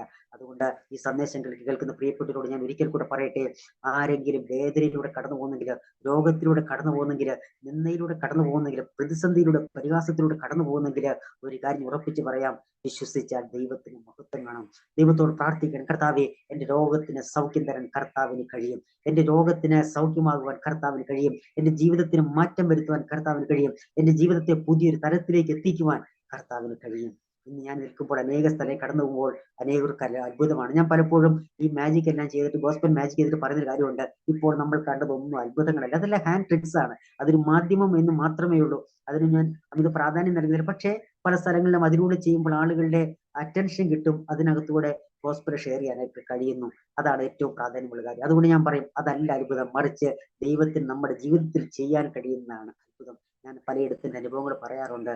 അതുകൊണ്ട് ഈ അരോമ ടിവിയിലൂടെ കേൾക്കുന്ന പ്രിയപ്പെട്ട ഒരിക്കൽ കൂടി ഞാൻ പറയട്ടെ, നമ്മെ ശക്തനാക്കാൻ കഴിയുന്ന കർത്താവുണ്ട്. തിരുവചനത്തിൽ പറയുന്നു, എന്നെ ശക്തനാക്കുന്ന മുഖാന്തരം ഞാൻ സകലത്തിനും മതിയാകുന്നു. ഇന്ന് ഇവിടെ നിൽക്കുമ്പോൾ എന്റെ ഹൃദയം നന്ദിയാൽ നിറയെ. ഞാൻ എന്റെ കുറവുകളിലേക്ക് നോക്കാറില്ല, എന്റെ എന്തെല്ലാം കാര്യങ്ങൾ നടന്നില്ല എന്ന് ഞാൻ നോക്കാറില്ല. ഇന്ന് എനിക്ക് എന്തൊക്കെ ചെയ്യാൻ കഴിയുന്നു, എനിക്ക് എന്തൊക്കെ കാര്യങ്ങൾ പോസിറ്റീവായിട്ട് എന്റെ ജീവിതത്തിലുണ്ട് എന്ന് ഞാൻ തിരിച്ചറിയാം. ഞാൻ പറഞ്ഞല്ലോ, ഭക്ഷണം കഴിക്കുന്നത് പോലും ഓരോ ദിവസവും കഴിക്കും ഞാൻ ഓർക്കും, കർത്താവേ എനിക്കൊന്നും കഴിവില്ലാതെ, പക്ഷേ ആ ദൈവത്തിന്റെ കൃപ ഒന്ന് മാത്രം. അതുകൊണ്ട് ആ ദൈവം നല്ലവനെന്ന് രുചിച്ചറിയുവാൻ കർത്താവ് എനിക്കൊരു ഭാഗ്യം നൽകി. ഈ ടിവിയിലൂടെ, അരോമ ടിവിയിലൂടെ കേട്ടുകൊണ്ടിരിക്കുന്ന എല്ലാവരും ഒരിക്കൽ കൂടി ഞാൻ പറയുന്നു, നമ്മെ ശക്തീകരിക്കാൻ കഴിയുന്ന, നമ്മെ ബലപ്പെടുത്താൻ കഴിയുന്ന ഒരു കർത്താവ് നമ്മോട് കൂടെയുണ്ട്. നാം ഒരിക്കലും നമ്മൾ തകർന്നു പോവാൻ കർത്താവ് ഒരിക്കലും ഇടവരുത്തിയില്ല. അതുകൊണ്ട് എന്റെ കൊച്ചു കർത്താവിനോട് വാഗ്ദത്തം ചെയ്ത ആ കാര്യങ്ങൾ എന്താണോ അതെല്ലാം ഇന്ന് അത് നിറവേറിക്കൊണ്ടിരിക്കാൻ പല സ്ഥലങ്ങളിലേക്ക് കടന്നു ചെല്ലുമ്പോൾ, വ്യത്യസ്ത നാടുകളിലേക്ക് കടന്നു ചെല്ലുമ്പോൾ അതെല്ലാം ഞാൻ എന്റെ ജീവിതത്തിലൂടെ അനുഭവിച്ചിട്ടാണ്. ഞാൻ എന്റെ വാക്കുകളെ ചുരുക്കട്ടെ. കൊച്ചു കൊച്ചു അനുഭവങ്ങളെല്ലാം ഞാൻ ചേർത്താണ് പറഞ്ഞത്. അത് നിങ്ങൾ അല്പമെങ്കിലും ചിന്തിക്കുകയും വിശ്വസിക്കുന്നു. എന്ത് ചെയ്താലും എന്റെ ഒരു ആഗ്രഹത്തോട് എന്റെ കർത്താവിന്റെ നാമത്തെ ഉയർത്തും. അതുകൊണ്ട് ഞാൻ അഭിമാനിക്കുകയാണ് എന്റെ മാതാപിതാക്കളെ ഓർത്ത്. കാരണം മറ്റൊന്നുമല്ല, ഈ വചനം അവരെനിക്ക് എന്റെ കൊച്ചു പ്രായത്തിൽ പകർന്നു തന്നതുകൊണ്ട്, ഈ കർത്താവിനെ നൽകിയത് കൊണ്ട് ഞാൻ അഭിമാനിക്കുകയാണ്. കാരണം മറ്റൊന്നുമല്ല, ഈ കർത്താവിനെ ഞാൻ അറിഞ്ഞില്ലെങ്കിൽ, ഈ വചനം അറിഞ്ഞില്ലെങ്കിൽ, ഈ സത്യസുവിശേഷം അറിഞ്ഞില്ലെങ്കിൽ ഒരുപക്ഷെ എന്റെ വേദനയുടെ കാലഘട്ടത്തിൽ ഒരുപക്ഷെ ഭൂമി വിട്ടു പോകാൻ സാധ്യതയുണ്ട്. ഒരുപക്ഷെ എന്റെ ജീവിതം അവസാനിപ്പിക്കാൻ സാധ്യതയുണ്ട്. കാരണം മറ്റൊന്നുമല്ല, പ്രതീക്ഷകൾ ഇല്ലാത്തിടത്ത് മനുഷ്യജീവിതം അവസാനിക്കുകയാണ്, അല്ലെങ്കിൽ മനുഷ്യൻ ജീവിതം അവസാനിപ്പിക്കുകയാണ്. പക്ഷെ ഞാൻ പറയട്ടെ, ഇവിടെ നിൽക്കുമ്പോൾ എന്റെ ഹൃദയം നന്ദിയാൻ പറയുകയാണ്. ഈ ചില ദിവസങ്ങളായി സോഷ്യൽ മീഡിയയിലൂടെ ഞാൻ പണ്ടെഴുതിയ ഒരു ആർട്ടിക്കിൾ ഇങ്ങനെ പലയിടത്തും വായിക്കാനിടയായി. അതിനകത്ത് എന്റെ പേരില്ലെങ്കിൽ അത് കണ്ടപ്പോൾ എനിക്ക് സന്തോഷം തോന്നി. കാരണം നമ്മൾ മുൻപ് എഴുതിയ ഒരു ആർട്ടിക്കിളാണ്, അത് പലരും ഷെയർ ചെയ്ത് ഇങ്ങനെ വരുന്ന കണ്ടപ്പോൾ എനിക്ക് വളരെയധികം സന്തോഷം തോന്നി. കാരണം ഒത്തിരി പേർക്ക് അത് പ്രയോജനപ്പെടുന്നു എന്ന് കാണുമ്പോൾ എനിക്ക് സന്തോഷമുണ്ട്. അതിന്റെ ആ ആർട്ടിക്കിളിന്റെ അവസാനത്തെ ഭാഗം ഇങ്ങനെയാണ് പറയുന്നത്: നീ ആരെന്ന് നിനക്കറിയുന്നിടത്തോളം നിശബ്ദമായിരിക്കുക. നാളെയുടെ നാൾവഴികളിൽ നിന്നെ നിന്ദിച്ചവർ നിന്നിൽ നിന്ന് നന്മ അനുഭവിക്കുന്ന ഒരു ദിനമുണ്ട്. നാം എവിടെ വേദനിക്കപ്പെട്ടോ അവിടെ നമ്മെ മാനിക്കുന്ന ഒരു കർത്താവുണ്ട്. ആ വാചകം ഞാൻ പലപ്പോഴും വാട്സപ്പ് സ്റ്റാറ്റസ് ഒക്കെ എഴുതിയിടാം. ഒത്തിരി പേര് അവർക്ക് പ്രയോജനമായി പറഞ്ഞു കേൾക്കുമ്പോൾ എന്റെ ഹൃദയം നന്ദിയാൽ നിറയാറുണ്ട്. ഇതെല്ലാവരെയും അനുഗ്രഹിക്കട്ടെ. ഇന്ന് ഇവിടെ നിൽക്കുമ്പോൾ നന്ദി ഞാൻ പറയാൻ ഒരുപാട് പറയാം, എങ്കിലും ഒരിക്കൽ കൂടി ഞാൻ പറയട്ടെ, എന്റെ മാതാപിതാക്കൾ, എന്റെ സഹോദരൻ, അതുപോലെ കുടുംബം, മറ്റു പ്രിയപ്പെട്ട ഒരുപാട് പേര്, എന്നെ സഹായിച്ചവരും സപ്പോർട്ട് ചെയ്തവരും എന്നെ മനസ്സിൽ ബലപ്പെടുത്തി ഒരുപാട് ആളുകൾ, എല്ലാവർക്കും എന്റെ ഹൃദയത്തിന്റെ ഭാഷയിൽ നന്ദി അറിയിക്കുകയാണ്. വിശേഷിച്ച് ഞാനിപ്പോൾ എക്സൽ മിനിസ്ട്രി എന്ന ടീമിനോട് ചേർന്ന് കർത്താവിന് വേറെ ചെയ്തുകൊണ്ടിരിക്കും. കുമ്പനാട് ആസ്ഥാനമായിട്ട് എക്സൽ ടീമിൽ ഓഫീസ് പ്രവർത്തിക്കുന്നു. ആ ടീമിനോട് ചേർന്ന് പ്രവർത്തിക്കുന്ന എനിക്ക് ഭാഗ്യം നൽകുന്നു. പ്രത്യേകിച്ച് എനിക്ക് ഈ അരോമ ടിവിയിലൂടെ എന്റെ സാക്ഷ്യം പ്രസ്താവിപ്പാൻ അവസരം ഒരുക്കിയ കർത്താവിന്റെ അച്ഛൻ ഡാനിയൽ ജോണിനോടും നന്ദി അറിയിക്കുന്നു. മാത്രമല്ല, ഇതിന്റെ അരോമ ടിവിയുടെ എല്ലാ പ്രേക്ഷകരോടും എന്റെ ഹൃദയം നിറയെ നന്ദി അറിയിക്കുകയാണ്. നിങ്ങളുടെ പ്രാർത്ഥനയിൽ എന്നെയും ഓർക്കുക. ദൈവം അത്ഭുതം പ്രവർത്തിക്കട്ടെ. എല്ലാവർക്കും ഒരിക്കൽ കൂടി നന്ദി അറിയിക്കുന്നു. Thank you so much. Okay, കർത്താവിന്റെ ദാസൻ ഡെന്നി ജോൺ വളരെ അനുഗ്രഹിക്കപ്പെട്ട ജീവിതാനുഭവവും സാക്ഷ്യവും പങ്കുവയ്ക്കുവാനിടയായി തീർന്നു. ഒന്ന് രണ്ട് കാര്യം കൂടി എനിക്കൊന്ന് ചോദിക്കണമെന്നുണ്ട്. അരോമ ടി വിയിലെ ഒരുപാട് യൗവനക്കാരായ പ്രിയപ്പെട്ട ഒരു ശ്രോതാക്കളായിട്ടുണ്ട്. എന്താണ് അവരോട്, അവർ വളർന്നു വരുന്ന, അവരിന്ന് അഭിമുഖീകരിക്കുന്ന സാഹചര്യത്തിൽ അവരോട് പറയാനുള്ളത് എന്താണ്? അവര് ഇന്ന് സോഷ്യൽ മീഡിയയിലും മൊബൈലിനും ഡ്രഗ്സിനും വിവിധ ലഹരിക്കും ഒക്കെ അടിമകളായിരിക്കുന്ന ഒരുപാട് പ്രിയപ്പെട്ടവരുണ്ട്. വിദേശത്തും സ്വദേശത്തുമായിരിക്കുന്ന, അവരുടെ വിദ്യാഭ്യാസം കഴിഞ്ഞിട്ട് വേണ്ടതുപോലെ തൊഴിലില്ലാതിരിക്കുന്ന, തൊഴിലില്ലായ്മ എന്ന് പറയുന്ന വലിയൊരു പ്രശ്നത്തെ അഭിമുഖീകരിക്കുന്നവരുണ്ട്. ശാരീരിക രോഗങ്ങളിലൂടെ കടന്നു പോകുന്ന ഒത്തിരി യൗവനക്കാരുണ്ട്. ഇങ്ങനെയുള്ള പ്രിയപ്പെട്ടവരോട് എന്താണ് കർത്താവിന്റെ ദാസന് പറയാനുള്ള ഒരു പോസിറ്റീവായിട്ടുള്ളൊരു ചിന്ത എന്ന് പറയുന്നത്? തീർച്ചയായിട്ടും എൻ്റെ ജീവിതത്തോട് ചേർന്ന് ഞാൻ പറയുകയാണെങ്കിൽ, ആദ്യമേ തന്നെ നമ്മളൊരു ശുഭപ്രതീക്ഷ വെക്കുക. ഏറ്റവും പ്രാധാന്യം അർഹിക്കുന്ന ഒരു കാര്യം എന്ന് പറയുന്നത് ദൈവത്തിൽ ആശ്രയം വെക്കുക എന്നുള്ളതാണ് ഒന്നാമത്തെ കാര്യം. കാരണം മറ്റു കാര്യങ്ങൾക്ക് പിന്നാലെ വരുന്നതാണ്. അതിനുശേഷമായിട്ട് നമുക്ക് ദൈവം ആരോഗ്യം തന്നിട്ട്, ആയുസ് തന്നിട്ട്, അതിനുപയോഗിച്ച് നമുക്ക് അതിന് എങ്ങനെ കാര്യങ്ങൾ മുൻപോട്ട് കൊണ്ടുപോകാനായിട്ട് കഴിയും. അതിന് ഏതൊരു കാര്യത്തിനും രണ്ട് വശങ്ങളുണ്ട്. ഞാൻ മുൻപ് പറഞ്ഞ പോലെ ചെയ്യാം, ചെയ്യാതിരിക്കാം. ഇപ്പോൾ ചെയ്താൽ പരാജയങ്ങൾ കടന്നു വന്നേക്കാം. പരാജയപ്പെടുമോ എന്ന രീതിയിൽ നമ്മൾ ഒരിക്കലും ചെയ്യാതിരിക്കരുത്. ഒരുപക്ഷെ പരാജയങ്ങൾ കടന്നു വന്നേക്കാം, പക്ഷേ അതിനെ അതിജീവിക്കുക. അത് മാത്രമല്ല, രോഗികളെ ഭാരപ്പെടുന്ന പ്രിയപ്പെട്ടവർ, അവരോട് ഞാൻ പറയട്ടെ, വേദന വന്നാൽ നമുക്ക് സഹിക്കാൻ, പലരും എന്നോട് പറയാറുണ്ട്, എങ്ങനെ നമ്മൾ സഹിക്കും? പക്ഷേ നമുക്കറിയാം, ഞാൻ ചെറിയൊരു എക്സാമ്പിൾ പറയാം.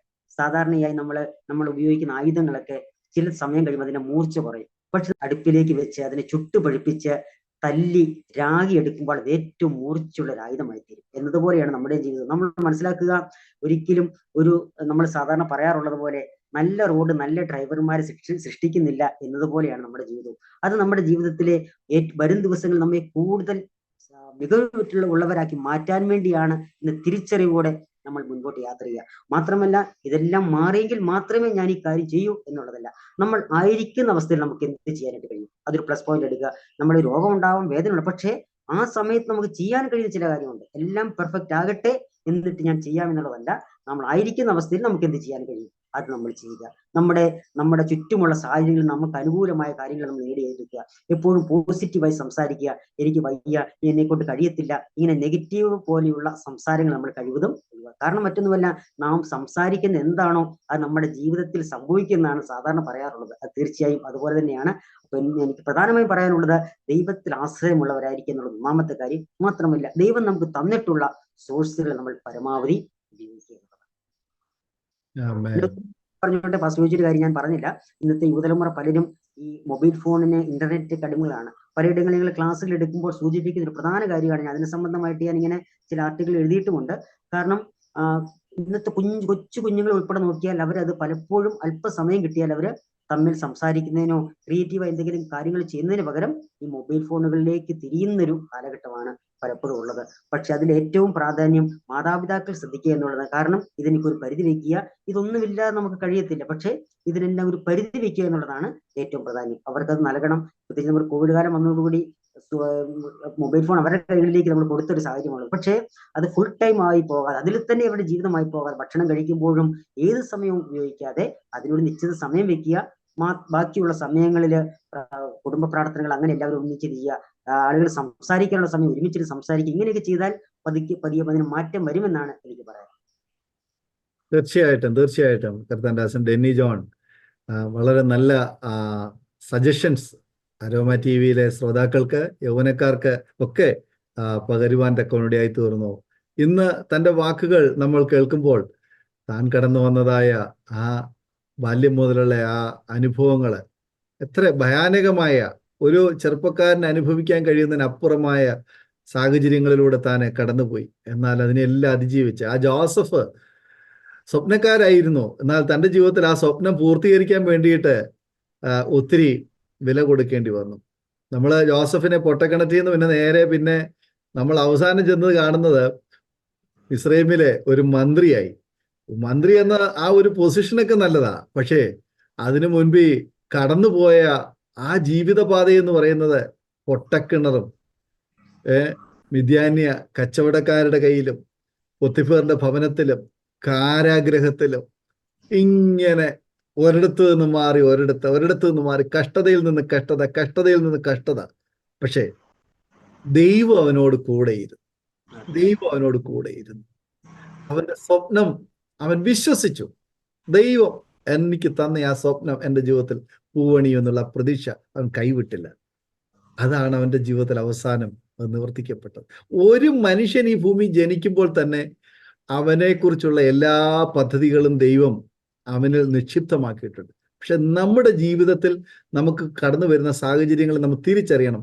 അതിലൂടെ ദൈവത്തിന് മഹത്വം ഉണ്ടാകുവാൻ വേണ്ടിയിട്ടാണ് ഞാൻ ഈ കടന്നു പോകുന്ന സാഹചര്യങ്ങളെന്ന് തിരിച്ചറിയുമ്പോൾ മാത്രമേ ദൈവത്തിന്റെ പ്രവൃത്തി നമ്മുടെ ജീവിതത്തിൽ വരികയുള്ളൂ എന്നുള്ള വസ്തുത നമ്മൾ മനസ്സിലാക്കണം. ഒരു പക്ഷേ രോഗിയായി, അല്ലെ മറ്റേതെങ്കിലും കടബാധ്യത, അല്ലെ മറ്റേതെങ്കിലും ബുദ്ധിമുട്ടുകൾ, പക്ഷെ അവിടെ തകർന്നു പോകുവാൻ അല്ല ദൈവം അനുവദിക്കുന്നത്.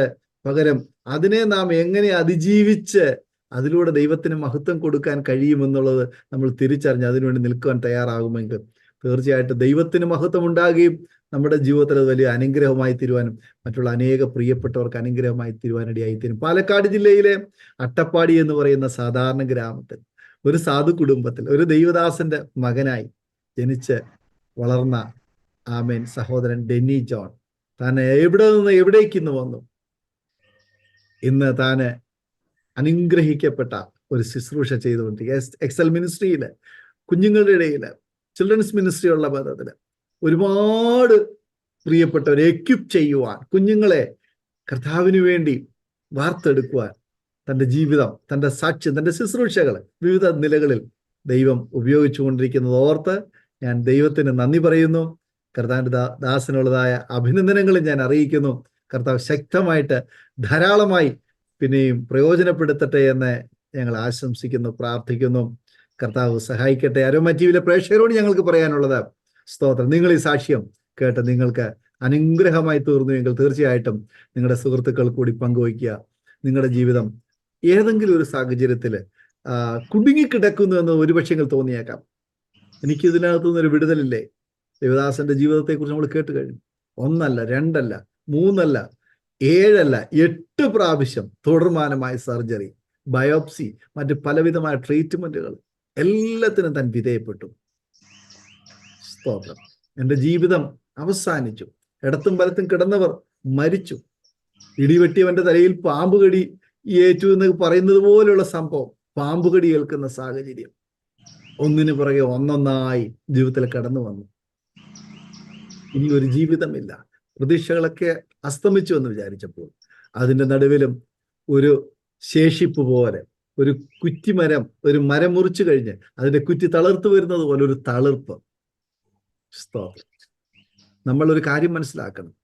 മുന്തിരിവള്ളിയെ വെട്ടുമ്പോൾ അതിന്റെ തളിർപ്പ് നല്ല രീതിയിൽ തഴച്ചു വന്നാൽ, തളിർത്തു വന്നാൽ യജമാനൻ അതിന് വള്ളി കെട്ടിക്കൊടുക്കും അതിന് പടരുവാൻ. ജോസഫ് ഫലപ്രദമായ മുന്തിരിവള്ളിയായി മതിലിന്മേൽ പടർന്ന് ഫലം പുറപ്പെടുവിച്ചതുപോലെ നമ്മുടെ ഈ ആയുസ്സിലും നമുക്ക് ലഭിക്കുന്ന ഓരോ അവസരങ്ങൾ കർത്താവ് നമുക്ക് പന്തൽ കെട്ടിത്തരും എന്നുള്ള പ്രതീക്ഷയോടെ നമുക്ക് മുന്നോട്ട് യാത്ര ചെയ്യാം. കർത്താവ് നമ്മെ അനുഗ്രഹിക്കട്ടെ. ഒരു നിമിഷം ഞങ്ങൾ നിങ്ങൾക്ക് വേണ്ടി പ്രാർത്ഥിക്കാം. നിങ്ങളുടെ പ്രശ്നം എത്ര സങ്കീർണമായിക്കൊള്ളട്ടെ, നിങ്ങൾ അഭിമുഖീകരിക്കുന്ന സാഹചര്യത്തിൽ ആരും സഹായിപ്പാൻ കൂടെയില്ലായിരിക്കാം. എന്നാൽ യേശു കർത്താവ് നിങ്ങളെ സഹായിക്കും. യേശു നിങ്ങളെ സ്നേഹിക്കുന്നു. യേശു നിങ്ങളെ സൗഖ്യമാക്കും. യേശു നിങ്ങളുടെ പ്രശ്നത്തിൽ നിന്ന് നിങ്ങളെ വിടുവിക്കുവാൻ ശക്തനാണ്. കണ്ണുകളെ അടയ്ക്കാം, പ്രാർത്ഥിക്കാം. സ്തോത്രം, സ്തോത്രം, സ്തോത്രം. നാം ഒരുമിച്ച് പ്രാർത്ഥിക്കുമ്പോൾ അരോമ ടിവിയിലെ പ്രേക്ഷകർക്ക് വേണ്ടി കർത്താവിന്റെ ദാസൻ ഡെന്നി ജോൺ ഒരു വാക്കിൽ ചുരുക്കം വാചകം പ്രാർത്ഥിച്ചാണ്. സ്തോത്രം. ഞങ്ങൾ സ്വർഗീയ പിതാവേ, കർത്താവെ നല്ല സമയത്തിനായി ഞങ്ങൾ അങ്ങേക്ക് നന്ദി അർപ്പിക്കുന്നു. കർത്താവെ, കർത്താവിന്റെ സമയത്ത് ഞങ്ങൾക്ക് ഒരുമിച്ച് കർത്താവിനെ കുറിച്ച് സാക്ഷ്യപ്പെടുത്താൻ ഒരുക്കിയ അവസരങ്ങൾക്കായി ഞങ്ങൾ അങ്ങേക്ക് നന്ദി അർപ്പിക്കുന്നു. വിശേഷ അരയമ്മ ടിവിയിലെ പ്രവർത്തകർ അവിടുത്തെ കരങ്ങളിലേക്ക് ദാസിനെ അവിടുത്തെ കരങ്ങളിലേക്ക് ഏൽപ്പിക്കുന്നു. കർത്താവെ, അനേകരിലേക്ക് ആശ്വാസ വചനങ്ങൾ ദൈവവചനങ്ങൾ എത്തിക്കുവാൻ ഞങ്ങളുടെ ദാസിനെ കരങ്ങളെടുത്ത് ഉപയോഗിക്കുന്ന അവിടുത്തെ വലിയതായി ആശ്വസിക്കുന്നു. സ്തോത്രം ചെയ്യുന്നു. പ്രേക്ഷകരായിരിക്കും പ്രിയപ്പെട്ട അവിടുത്തെ കരങ്ങളിലേക്ക് ഏൽപ്പിക്കുന്ന എല്ലാവരെയും കർത്താവ് അനുഗ്രഹിക്കണമെന്ന് പ്രാർത്ഥിക്കുന്നു. കർത്താവെ, വിശേഷം ഇന്ന് പകലിൽ കർത്താവിരിക്കുന്ന സൗഖ്യത്തെക്കുറിച്ച്, അത്ഭുത സാക്ഷ്യത്തെക്കുറിച്ച് കർത്താവിന്റെ പ്രസ്താവിപ്പം കർത്താവ് ഒരുക്കിയ നല്ല അവസരങ്ങൾക്കായി ഞങ്ങൾ അങ്ങേക്ക് നന്ദി അർപ്പിക്കുന്നു. ഇത് കർത്താവ് അനേകർക്ക് ആശ്വാസമാക്കി കർത്താവ് തീർക്കണമേ ഞങ്ങൾ പ്രാർത്ഥിക്കുന്നു. കർത്താവെ, ഇത് കേൾക്കുന്നവർ കൂടുതൽ ബലപ്പെടുവാൻ, കർത്താവിന് കൂടുതൽ അടുക്കുവാൻ മുഖാന്തരമാക്കി തീർക്കണമെന്ന് പ്രാർത്ഥിക്കുന്നു. കർത്താവെ, ലോകത്തിൽ നിങ്ങൾക്ക് കഷ്ടമുണ്ട് എങ്കിലും ധൈര്യപ്പെടുവിൻ, ഞാൻ ലോകത്തെ ജയിച്ചു. കർത്താവെ, നിങ്ങളുടെ വചനം ഏറ്റെടുത്തുകൊണ്ട് പ്രതിസന്ധികളിലും കഷ്ടതകളും കർത്താവിൽ ആശ്രയിപ്പാണ് ദൈവകൃപ അവരുടെ മേൽ പകരണമേ ഞങ്ങൾ പ്രാർത്ഥിക്കുന്നു. കർത്താവെ, അവിടുത്തെ കൃപയും സാന്നിധ്യങ്ങൾ കൂടി ഇതിനായി സ്തോത്രം ചെയ്യുന്നു.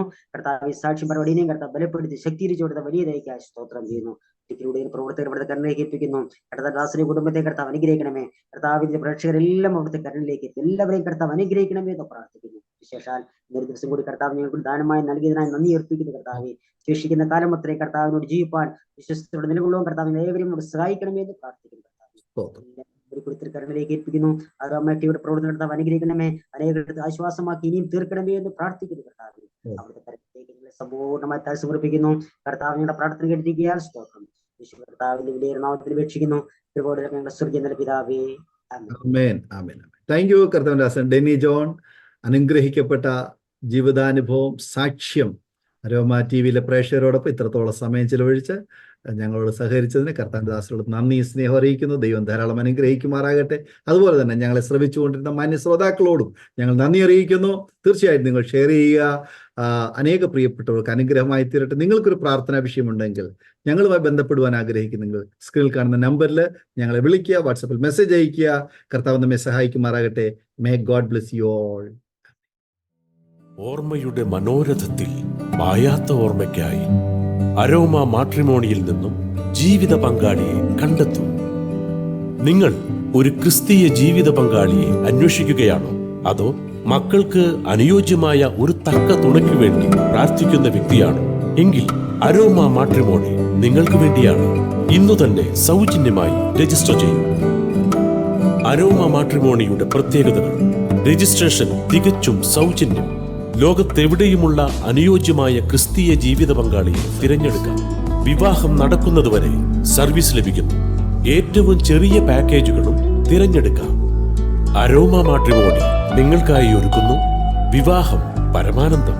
Email aroma matrimony2020@gmail.com